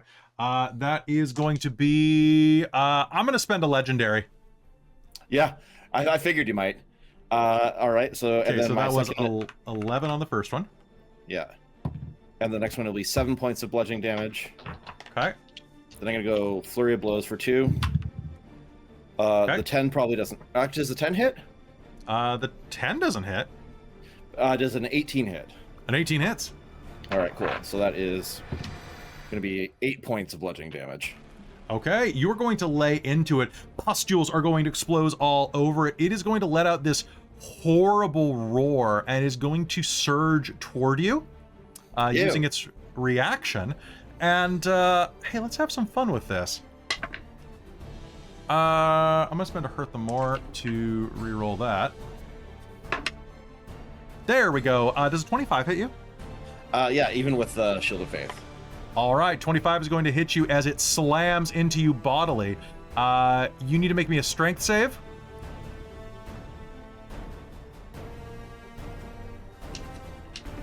And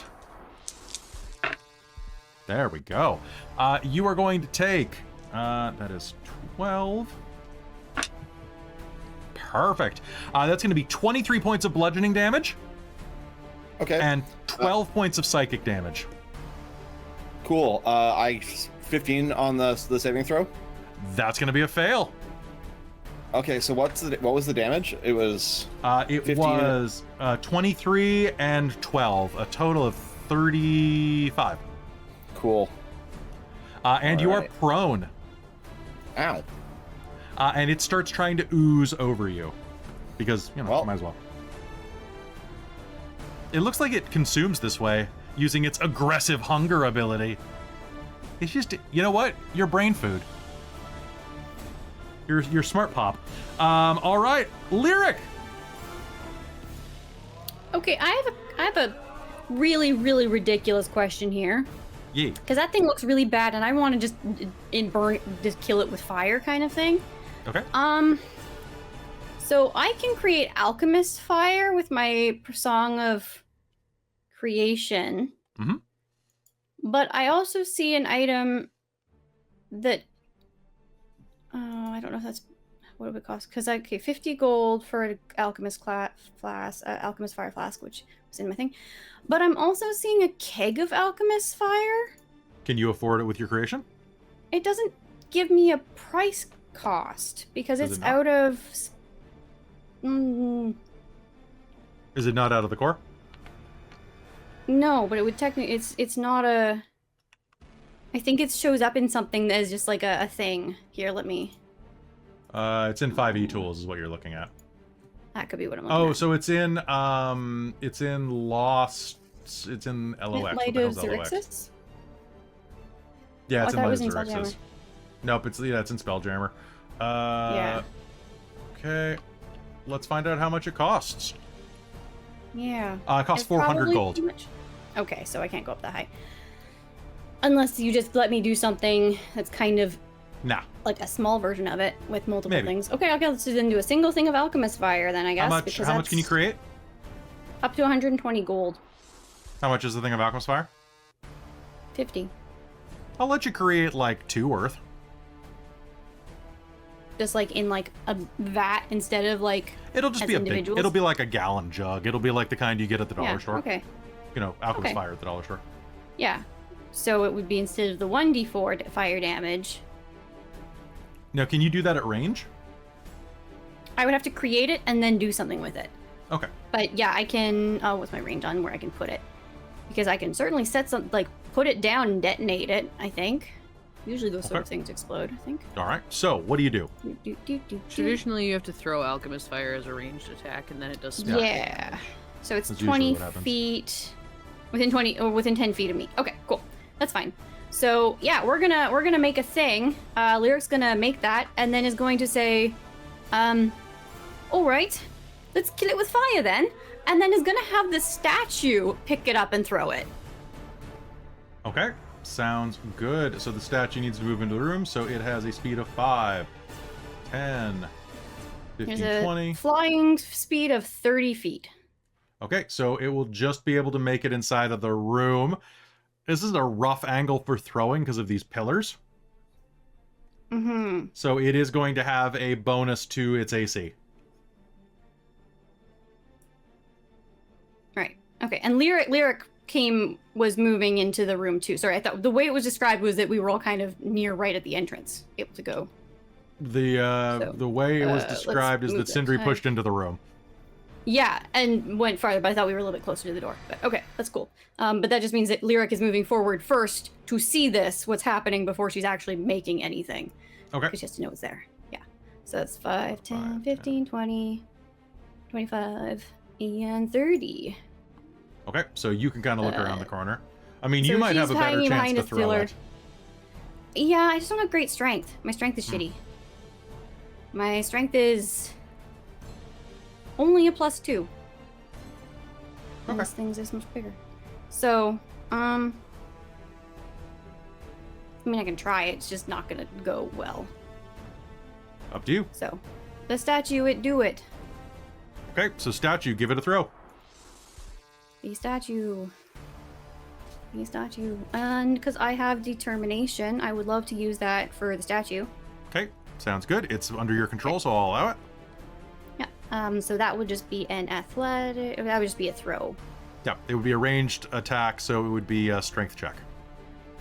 Yes. Plus the statue's And proficiency, it's- if any. It's mine. Okay. Okay. Give it a roll. Okay, so that is 19. Okay, that'll be a hit. Okay. So, what happens if I'm hit by Alchemist Fire? Okay. Alchemist Fire. It is adhesive fluid that ignites when exposed to air. Okay. It is shattering an impact, makes range attack against a creature. Yeah, okay, takes 1d4 fire damage at the start of each of its turns. The creature can end its damage by using an action to make a DC 10 dexterity check to extinguish the flames. We made it bigger than we made it. So basically it'll just double. Yeah, so it would be 2d4 instead of. And I don't, if you want to roll it or I want to roll it, because it's just at the start of each of its turns. I'll let you roll it, then you can do me more damage. Do you think it just does, so does it do damage immediately or does it wait until its turn? It starts on its turn because it takes a little bit to burn. Okay, so since this is it goes at the start of its turn, right? Yeah, for the fire, but there's an impact as an improvised weapon if you wanted to have like a d4 of damage or whatever that is. So it's I'm strength okay with plus letting it just be 1 its for turn. improvised. Oh, okay. In that case it's 5. All right. 5 points of damage. That's going to work. All And right. since I commanded it to do something, I can also give a bardic inspiration, which, Sindri's right there. And is prone. Yeah, Sindri, take a bardic inspiration, please. All right.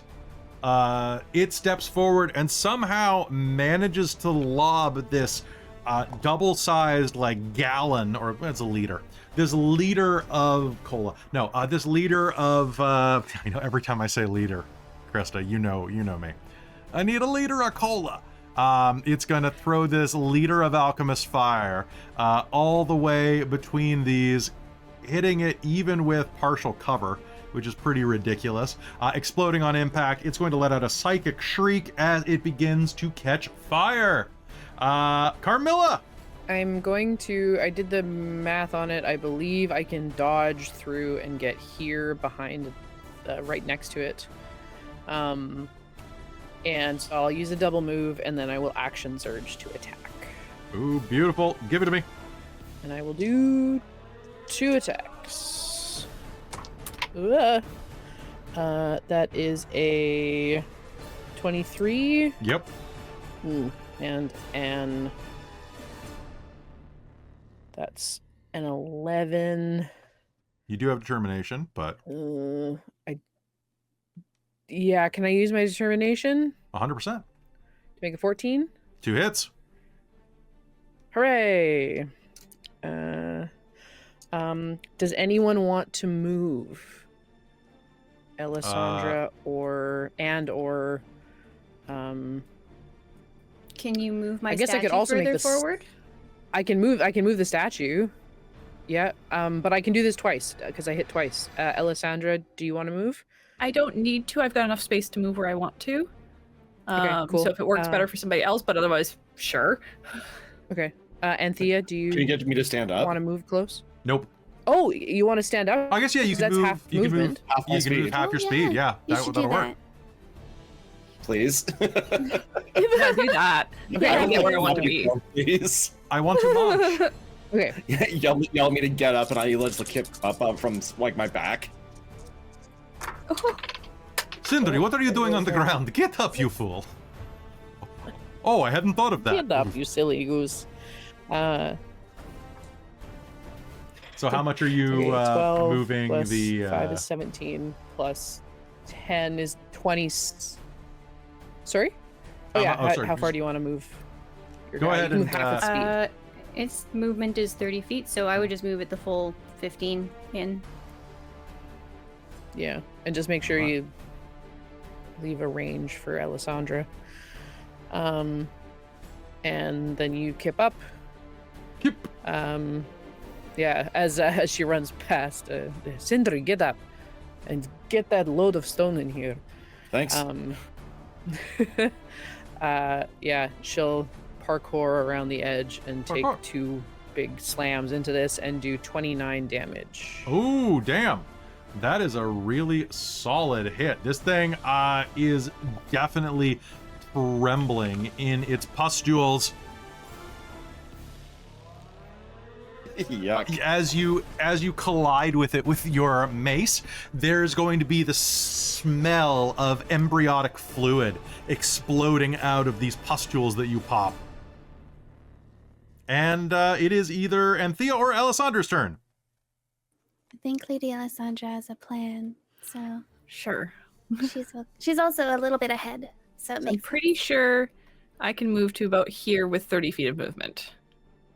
That's only 25. Is it? So you can move 5 more if you want. I'll save it then, because then I can step out of the statue's range, 5-foot step. Perfect. Also, doesn't the statue give you 10 more feet? Potentially. So then I have a lot of extra feet. So I do make it there just fine. I was thinking I was just barely making 30 Lyric, feet. does being within 10 feet of the statue give them movement? Yeah. I think you have to just hold on. Let's see. When you start your turn within 10 feet. Ah, okay. Okay.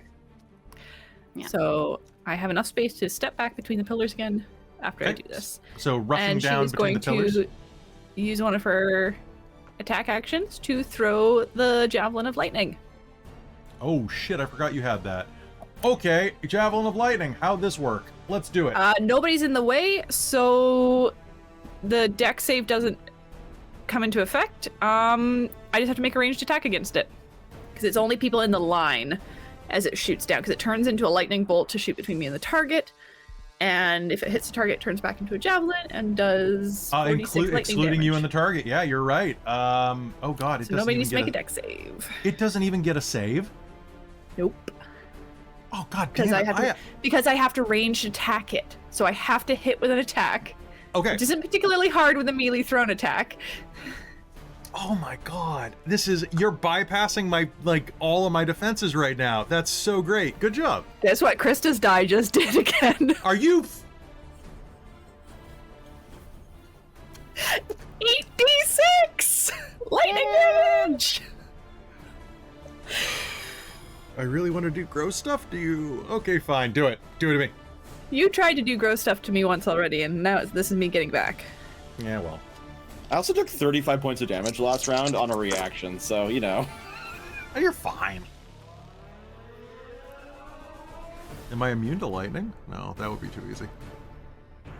I've got so many great abilities that I can't use with this. You're basically sothing me. You're Yep. sothing me. You found the loophole in my abilities. We were Okay. just talking about this recently.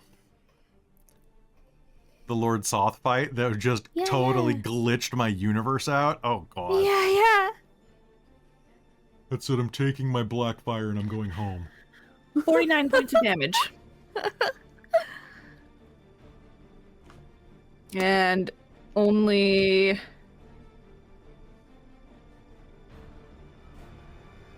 10 of those are normal damage. The rest is lightning. Okay. So 39 lightning damage, 10 regular damage. Okay, your Javelin of Lightning is going to hurl center mass, creating this ripping current of lightning that's going to just explode the center of it. This thing leers, well, it doesn't leer, it teeters back and forth. It has, it's what must be its central stem is exposed and charred. It's still up by a fraction. What do you do? Guess light crossbow it. Javelin. And then hip crossbow. Okay, make me an attack. Well, I don't have any other ranged stuff because I still haven't replaced my throwing axes since they fell into Fair. the poop hole. All right. I thought I gave you some. Or maybe I gave you daggers, I don't remember. You may have given me daggers. Oh. Well, I don't think they're much different. I can't remember what the ranged crossbow light crossbow does though. D8. Sorry? Light crossbow is a D8. Oh, sweet. That's as good as my sword. Mhm. That's awesome. All right.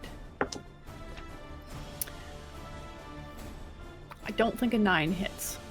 Do I still A have 9 determination? does not hit. You have determination. 12 is probably not going to hit either. 12's so not going to hit. All I'm not right. gonna waste it. its throbbing center mass is open. You take a shot at it, and as you do, I'm going to spend a Hurt Them More to have a little bit of fun. And what we are going to do is, as you explode it with that, it is going to be completely charred, and its center is damaged, quivering, as the strike finds its purchase. And as it does that, it is going to just, you're going to hear, as it is going to roll the d4. As it fires out 3 eggs, which hit the ground and immediately hatch, maturing into gemmules.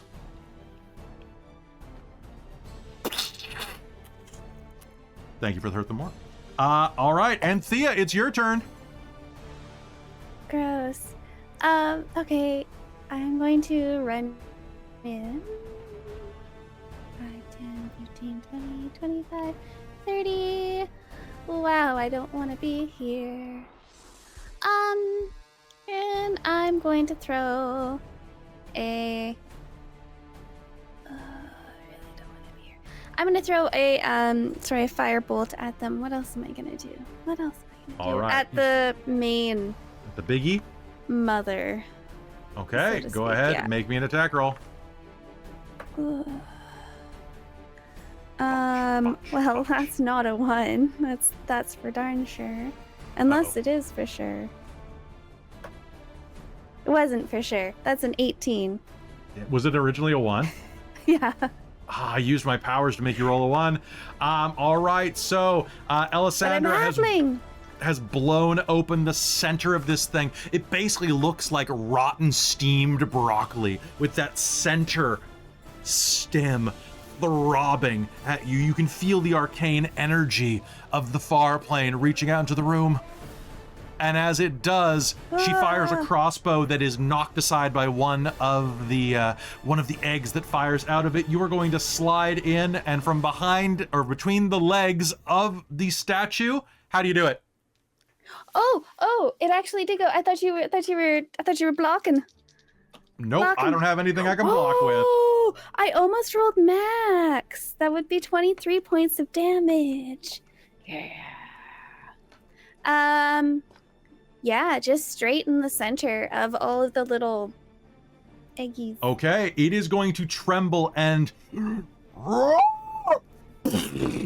Dork and flame. explode.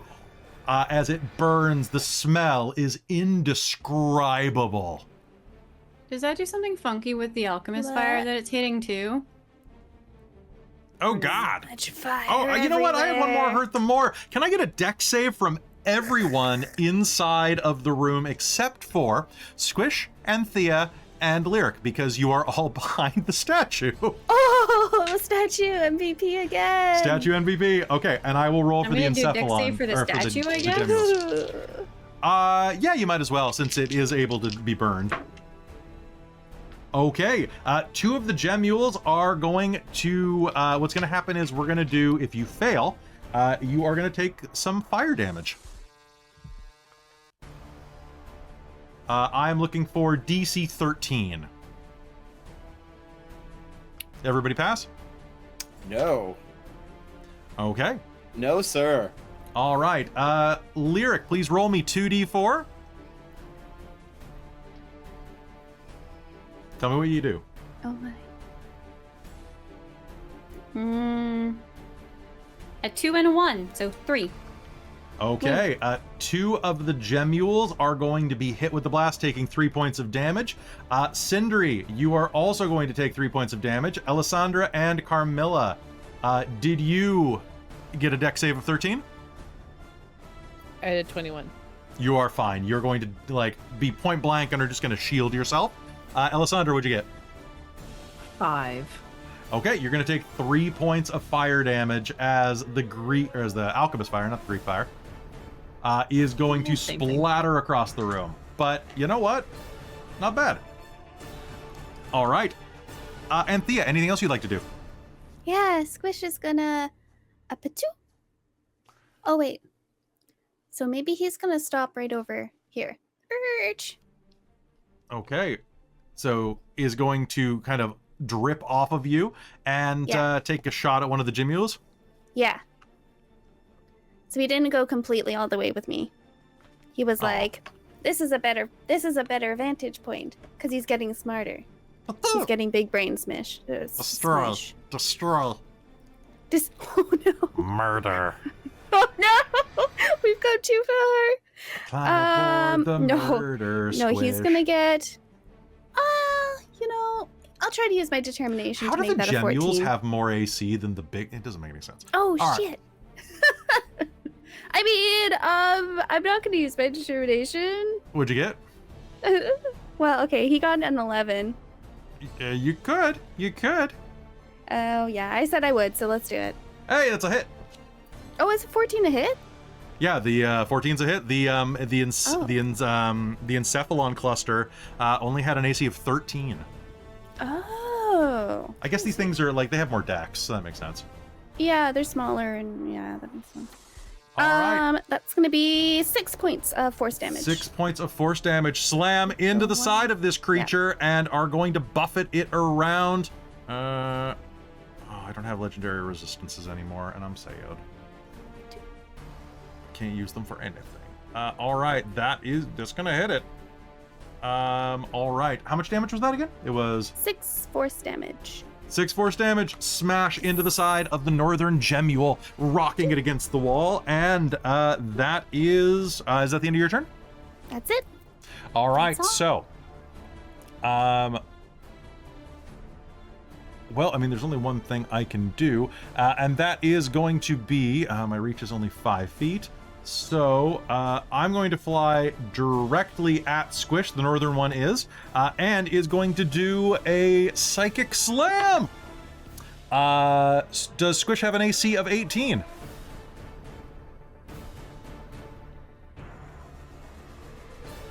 Sorry, I was shaking my head. No. Perfect. Lower. Please give Squish 21 points of psychic damage. Squish is going to squish. All right, it Yeah. rushes forward and smashes into Squish, and Squish is squished. There's a similar as the Heartstone collapses into the ground. Or to the ground, at least. And is going to do a leech attack. I need What? Lyric to do me a dex save. Oh, okay. Dex save.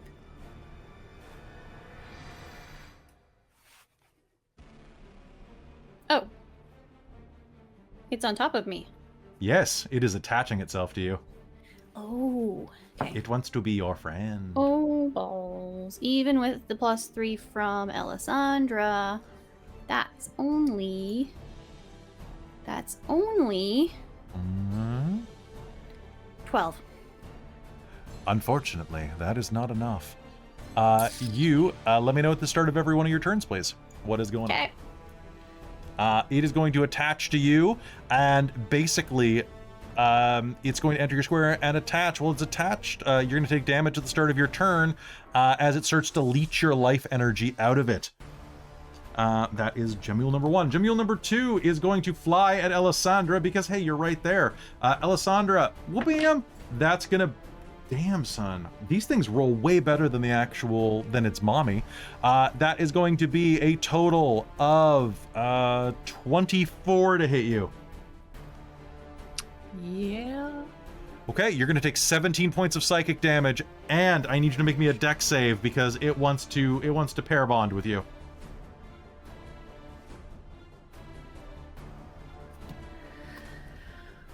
Dex save, you said? I say a dex save.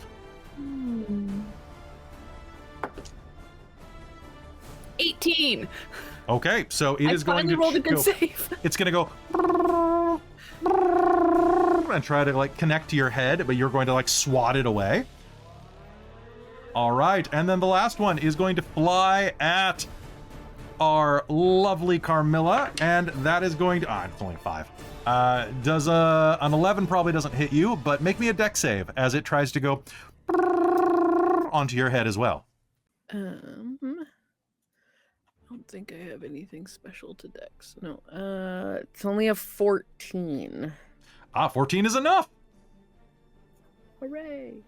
Like, seriously, it's your night. You're doing well. Okay, that is me. And top of the initiative, Sindri. You're just... Having stood up, like rub the alchemist fire off me.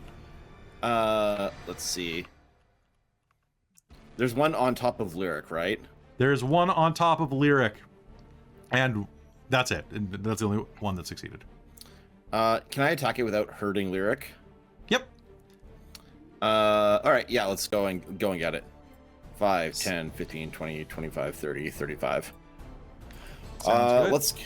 Let's go all in. So 2 attacks, staff attacks. Let's go. That's a fail and a 23 to hit. The 23 to hit will hit. Yeah, so let's go with my quarterstaff and give it a big bonk for 10 damage. Okay, sounds good. 10 damage. Are you going to try to stun it? Yeah, let's just do that. All right. Bonk. That's a 4. Yeah, so it's stunned. I assume. Does it fall off? I mean, probably. Well, no, it's attached. It's attached. So, like, it's just gonna kind of like go "Nyeh," and like go like completely rigid, like someone just put some dippity doo in Lyric's hair. So I have flurry a of blows doesn't means I attack a stun target. I get advantage against it. You do. All right, so my low roll was 15 for my first 2, and then I didn't crit. So does a 15 hit? A 15 hits.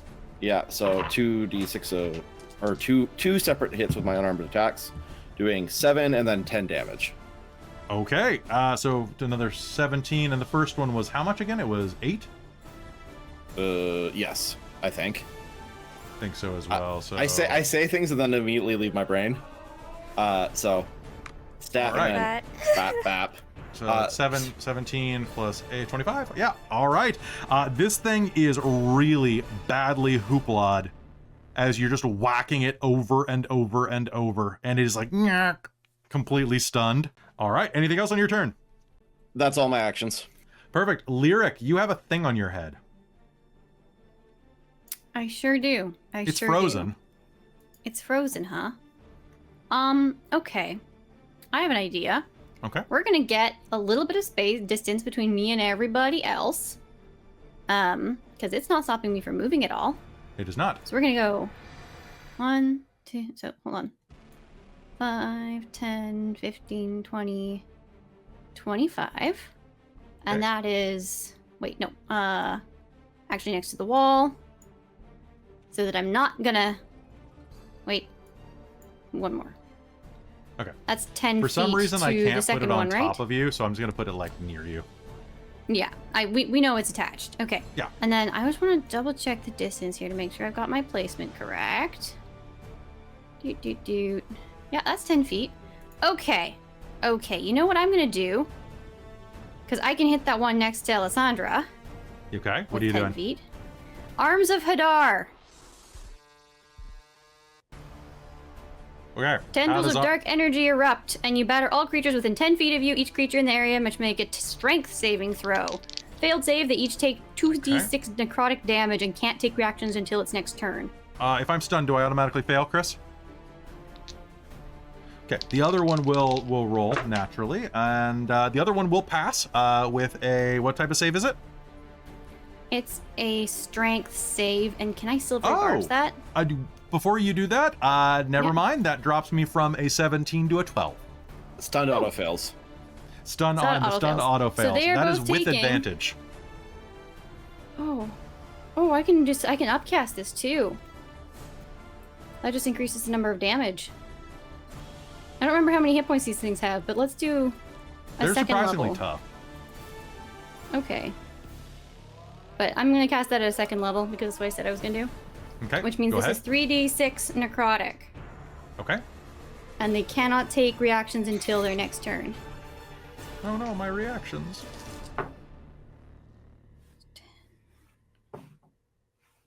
So that's 15 necrotic. Okay, 15 necrotic. Oh God, the one on your head is having a really bad day. Do you want me to... Should I roll it separate? Or just do the same for two? Just do the same for both. Okay, 15, then. 15, all right. Black tentacles rise out of the ground and begin crushing into That's the my side of these things. Action. Then I have a bonus action. Mm-hmm. I can command it to try and strike. Okay. Something. Let's see where my statue is. Oh, it's right there. Okay. And does it have a 10-foot reach? No. Can it move past Alessandra? Yeah, it'll count as rough terrain, but you can That's circle fine, around. It's flying, Yeah. and the roof is like, it is a very tall room, so it can fly over. Yeah. Yeah, beautiful. Okay. And then it's going to do a force-empowered slam on the little guy next to Alessandra. Okay. Which is... it's okay. That's a 19 to hit. That'll hit. Okay. It does not And like that. then the damage is that thing plus that thing. Right, okay.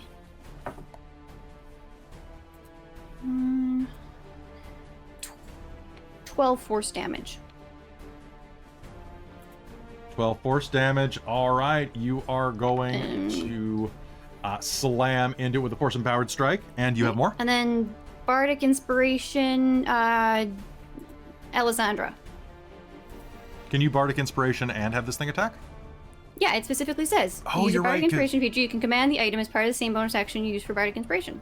You're right. That's this thing is so wild.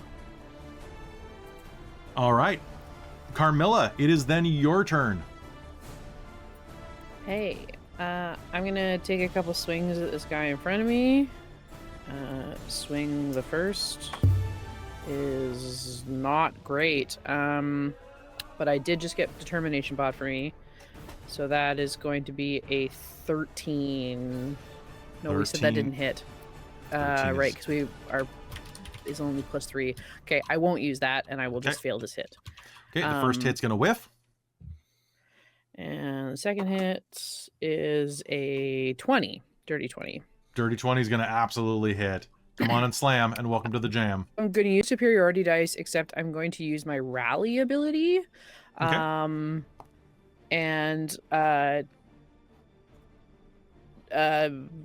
Sindri, you're pretty hurt, right? Okay.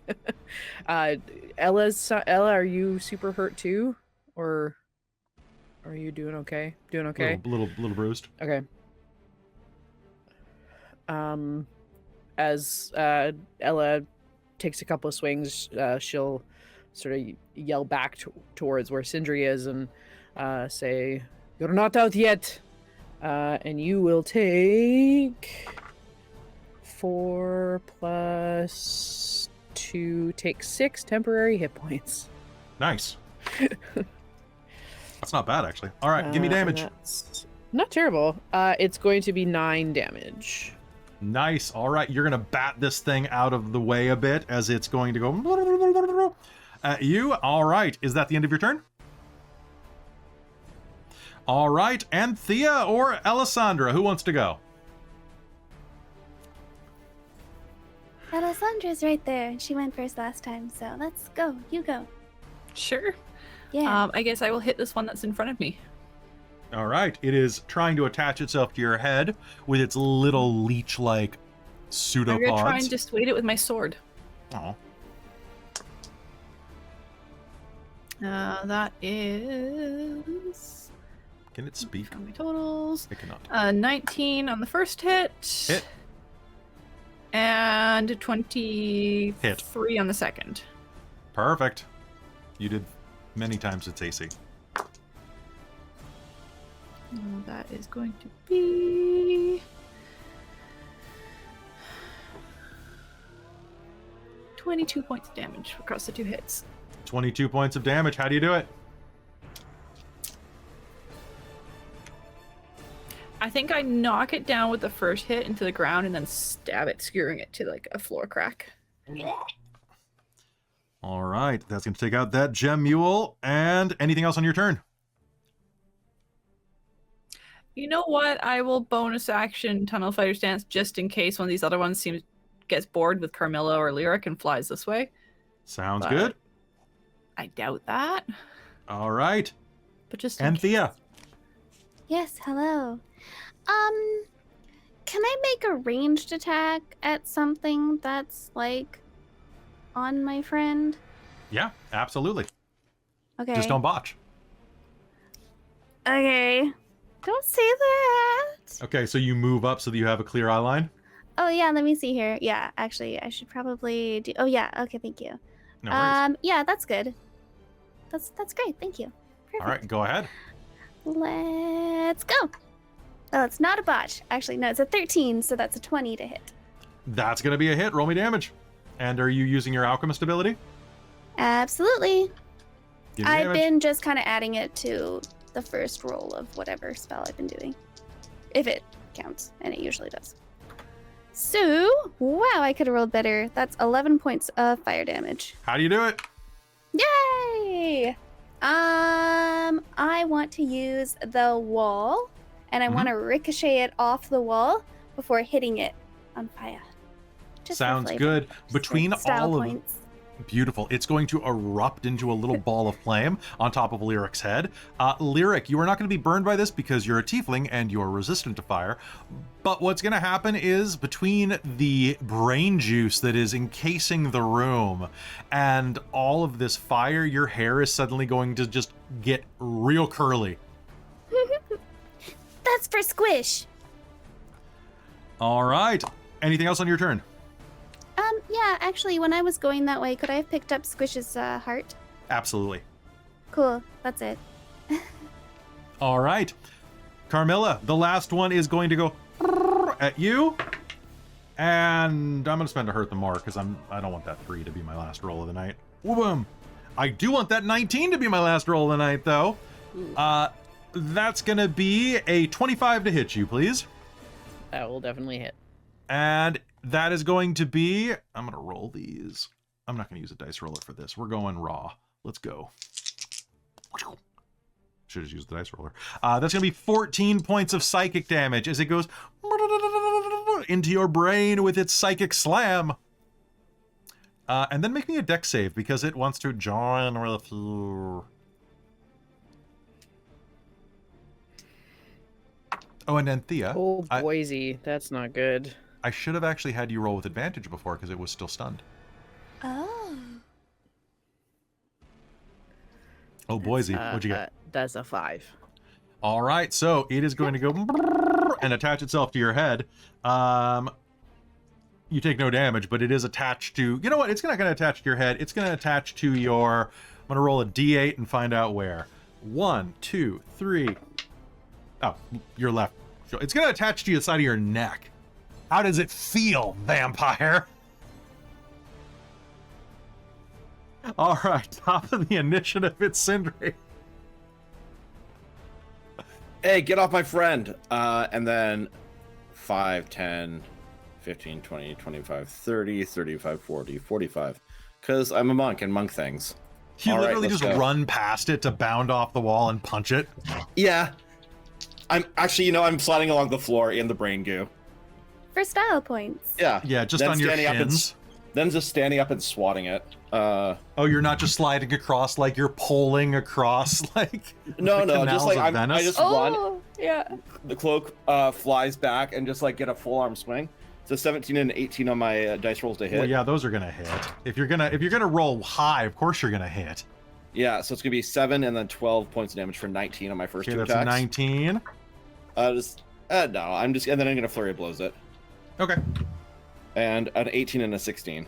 Yeah, those are gonna hit. Yeah, so then I'm Are gonna either roll of these box stuns? cars. I'm gonna do roll box cars and do 22 more points of damage to it. How do you do it? I'm just gonna slide across and just bat it, right against the wall, just full arm swing all the way through. Okay. You are going with that many hits. You're going to be able to rip it off of Carmilla's neck. Carmilla, I'm going to say that hurts like hell. It's not going to do any damage, but it's basically the equivalent of getting like your underarms waxed on the side of your neck. Just that. It hurts. Is this what it's like when you bite people? I mean, like recreational. You're not actually a vampire. All right. That is going to hit the wall with it, and with that, it's going to slide down as this goopy little mucusy creature that dissolves as it hits the ground. I think that was quite enough of that then. Thank you, Sindri. Predator handshake. Yeah, well, predator handshake. Thanks for getting me up. Out of character, that was Thanks like for 12, staying that's like up. 12 seconds. Prestidigitation! Because you're covered in goop. And I'm Oh. covered in singeing, I think. Is everyone okay? Yeah, I'm fine. Yeah, a little singed, but all right. I'm gonna have to remake Squish, but I'm okay. What the Poor fuck is that Squish. thing? Ew. It smells so bad. Yeah. Oh, Sindri will run over to the piece of the obelisk. This is like the black stone we were looking for. Oh. Oh.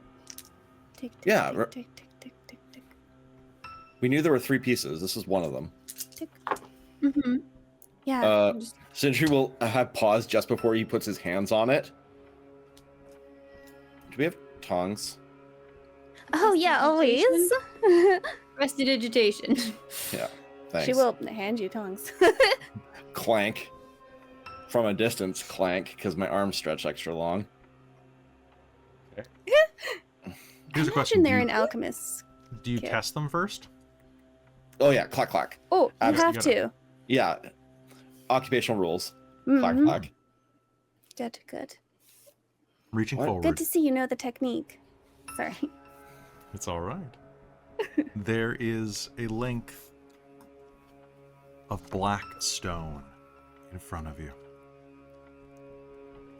You pick it up with the tongs, being careful not to make any contact with it, but here's the problem with this. As you clamp onto it and begin to lift it up, what's your strength? 10. You're going to be able to lift it, but this thing it's about a foot long.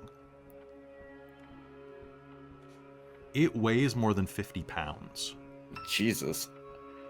Whatever this is made of is dense. Sindri will put it back down. Can someone else pick this up? It's really heavy. Oh, perhaps just have the statue pick it up Oh. for now? Good call. Does someone want to take a look at it? I don't. Yeah, okay. Tick, tick, tick, tick, tick. Can I Arcana look at it? You absolutely can. Sweet. Do, do, do, do, do, do, Are you do, touching it? do, do, do, do. I wasn't No, I planning was on it. being the statue. Okay, the statue's holding it. And now you're all pretty close to it at this point, right? I No. think so, yeah, I am. Who's within 10 feet of Lyric it? is close. Yep. Oh, crap. Lyric Yep. is for sure. Can I get an intelligence save from everyone? No, because I'm dumb as hell. Yep. Oh, hey, there we go. Hey, am I near Lady Alessandra? You are. No. Oh, am I? Okay, that's a 6 then. Oh, Does that save? Does that help? It helps more than it Well- didn't, I guess. Okay. I thought it was a nat 1, but it's not. Ooh. It's a 7 plus. Sorry, we were getting Alessandra's? Yes. Okay. Okay, so 12. I'm going to spend determination Okay. to make that a... Oh, do I still have my determination? You do know. Everybody has it right now. Perfect. In that case, I will make mine a 15. Okay. Oh, that brings me up to a dirty 20 just because I want to be super careful. Super safe. Okay. Fair. What did you get, Anthea? If you're right there. oh, 23. Oh, unless with Lady Alessandra it'd be a 26. Okay. And Ella, what'd you get? 25. Okay. And Sindri got the 6. All right. So as you look at it, it is going to absorb most of the light around you. This sheer black stone seems to pull at your chest. It seems to pull at every part of your being. And Sindri, as you look at it, there is going to be a pulse inside of your mind. You are going to feel tendrils snaking inside of your skull, shivering around the sides of your brain. You're going to feel your flesh begin to dribble like candle wax down the back of your neck as a voice leans into your psyche. Sindri. And I think that's where we're going to call game for the night. No, Sindri! Well, see y'all in hell. No. But in the meanwhile, I think that we're going to start next game with you all at level 8. Woo! Oh, I have to make some choices then. You do, Oh, you very do. exciting. A little bit earlier, but there's no better place to leave this on than a cliffhanger. So, folks, I hope you had a fun game tonight with us. We're going to be going into Talhundra, or pardon me, the Crypt of the Talhund next episode. So I've got everybody leveling up. So what do you think, Lyric? Do you want to do another level of Bard, or do you want to do another level of Sorcerer? That is a very good question. If I do level 2 of Sorcerer, that gives me Font of Magic, which lets me gives me more sorcery points to play with. Because I already have the Magic Adept. Okay, so yeah, you absolutely... So that would give me 4 sorcery points if I wanted to do that. So that's a thought. And you would get 2 more meta magic abilities. And I think those come in at level 3, don't they? Meta Magic is level 3. Is it? Oh, fair. What do you get? Yeah, at level you 2 get for Sorcerer? the flexible spell casting. You get the sorcery points at level 2, and then you can swap them out for additional spells slots at that early. Fair.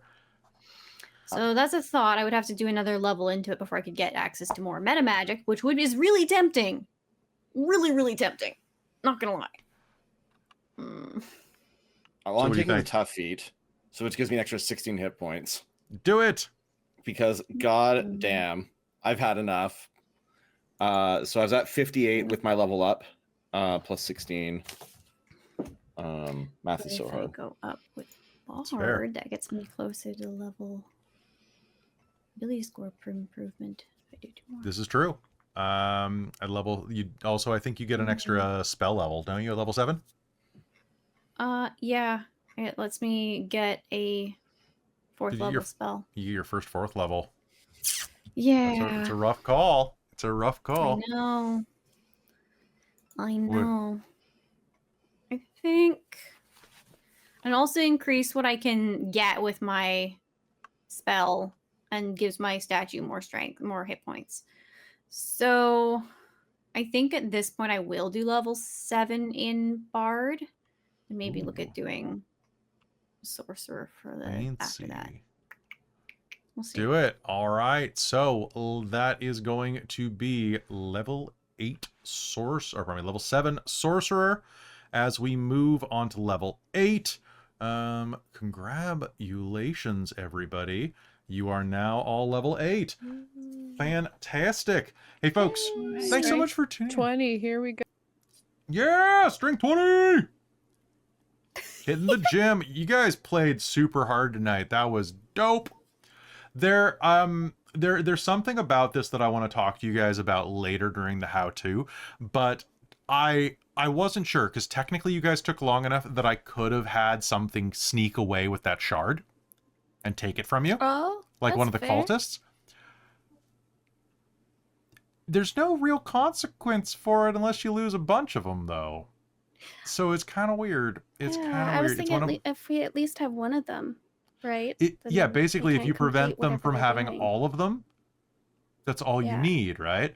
So Yeah, it is a little bit of a race to get them. So do try to stay on top of that. But I don't know. It's not as dire as I hoped it would be looking at it. So I've That had was to like- make...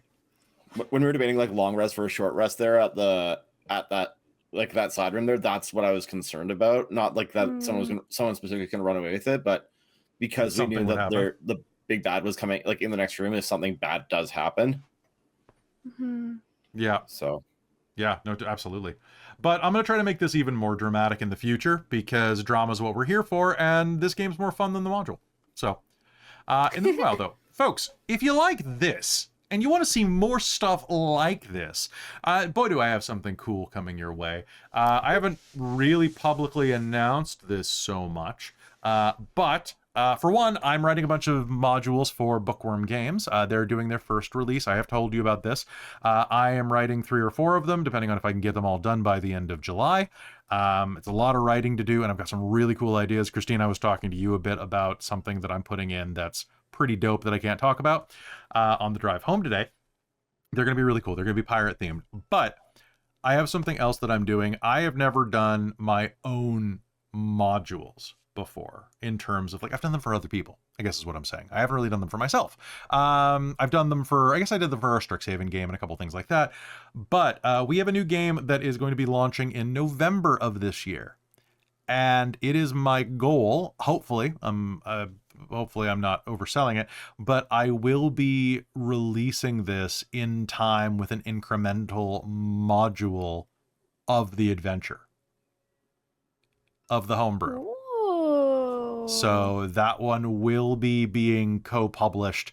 It means that I'm going to have the whole frickin' thing super planned out, which is unusual for me. I definitely pants it a lot of the time. But I think you're really going to like it. It's definitely a much different module. I've spent a lot of time on the back end, and I think it's going to be real cool. It's going to be something like you've not seen in D&D yet. And that's not tooting my horn. It's just a style of D&D that I haven't really seen anybody else do. So if you liked Reign of Emeries, you're going to like it. That's all I can say. But folks, that's going to be it for us tonight. I can't wait to tell you more about this as we get further into the year, because we are only 5 months away from that game. Oh God, I have to get to work. But in the meanwhile, if you like what we do here, you can help support this channel by going to our Patreon at patreon.com/dorktales. You can join the likes of some amazing patrons, the least of which are not, of course, my mom and my stepdad, Bob, who are our divine producer. Our demonic producers, Precarious, Mysterium MK, and Sorcerer Sanguine, who are going to have some fun stuff happen in Elos in the near future. Our wizards of the Patreon, Tammy the Forever Cleric, the Ink Goblin, and Karasha Urquhart, who I have to give a special thank you to. Karasha went through the Heroic Histories document that I'm working on, and they did a full write-up, like a 5-page document on it that I'm still pouring through, because they work in product development, and they're like, they built characters for it, and it's amazing. And I've never had feedback like that from someone who has been paying me to write. So thank you. You're getting a special mention in the book. You're getting a like a special thanks or a dev credit. Co-editor.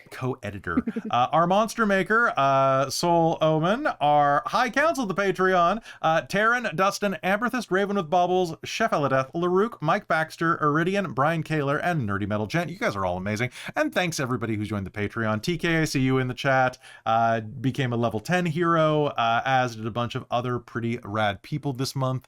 And I want to thank you. It's been a rough week. There were a bunch of things last week that kept us off the air, and then on PathCon, and now that we're back in full swing, I want to thank you for your support. All the stuff that is due to Patreon is coming very, very soon, as I'm working on it all week. So I hope that you stick around, and I hope you stick around for another episode of Phandelver and Below, the Shattered Obelisk. We'll see you next week, everybody. Have a great night. Bye!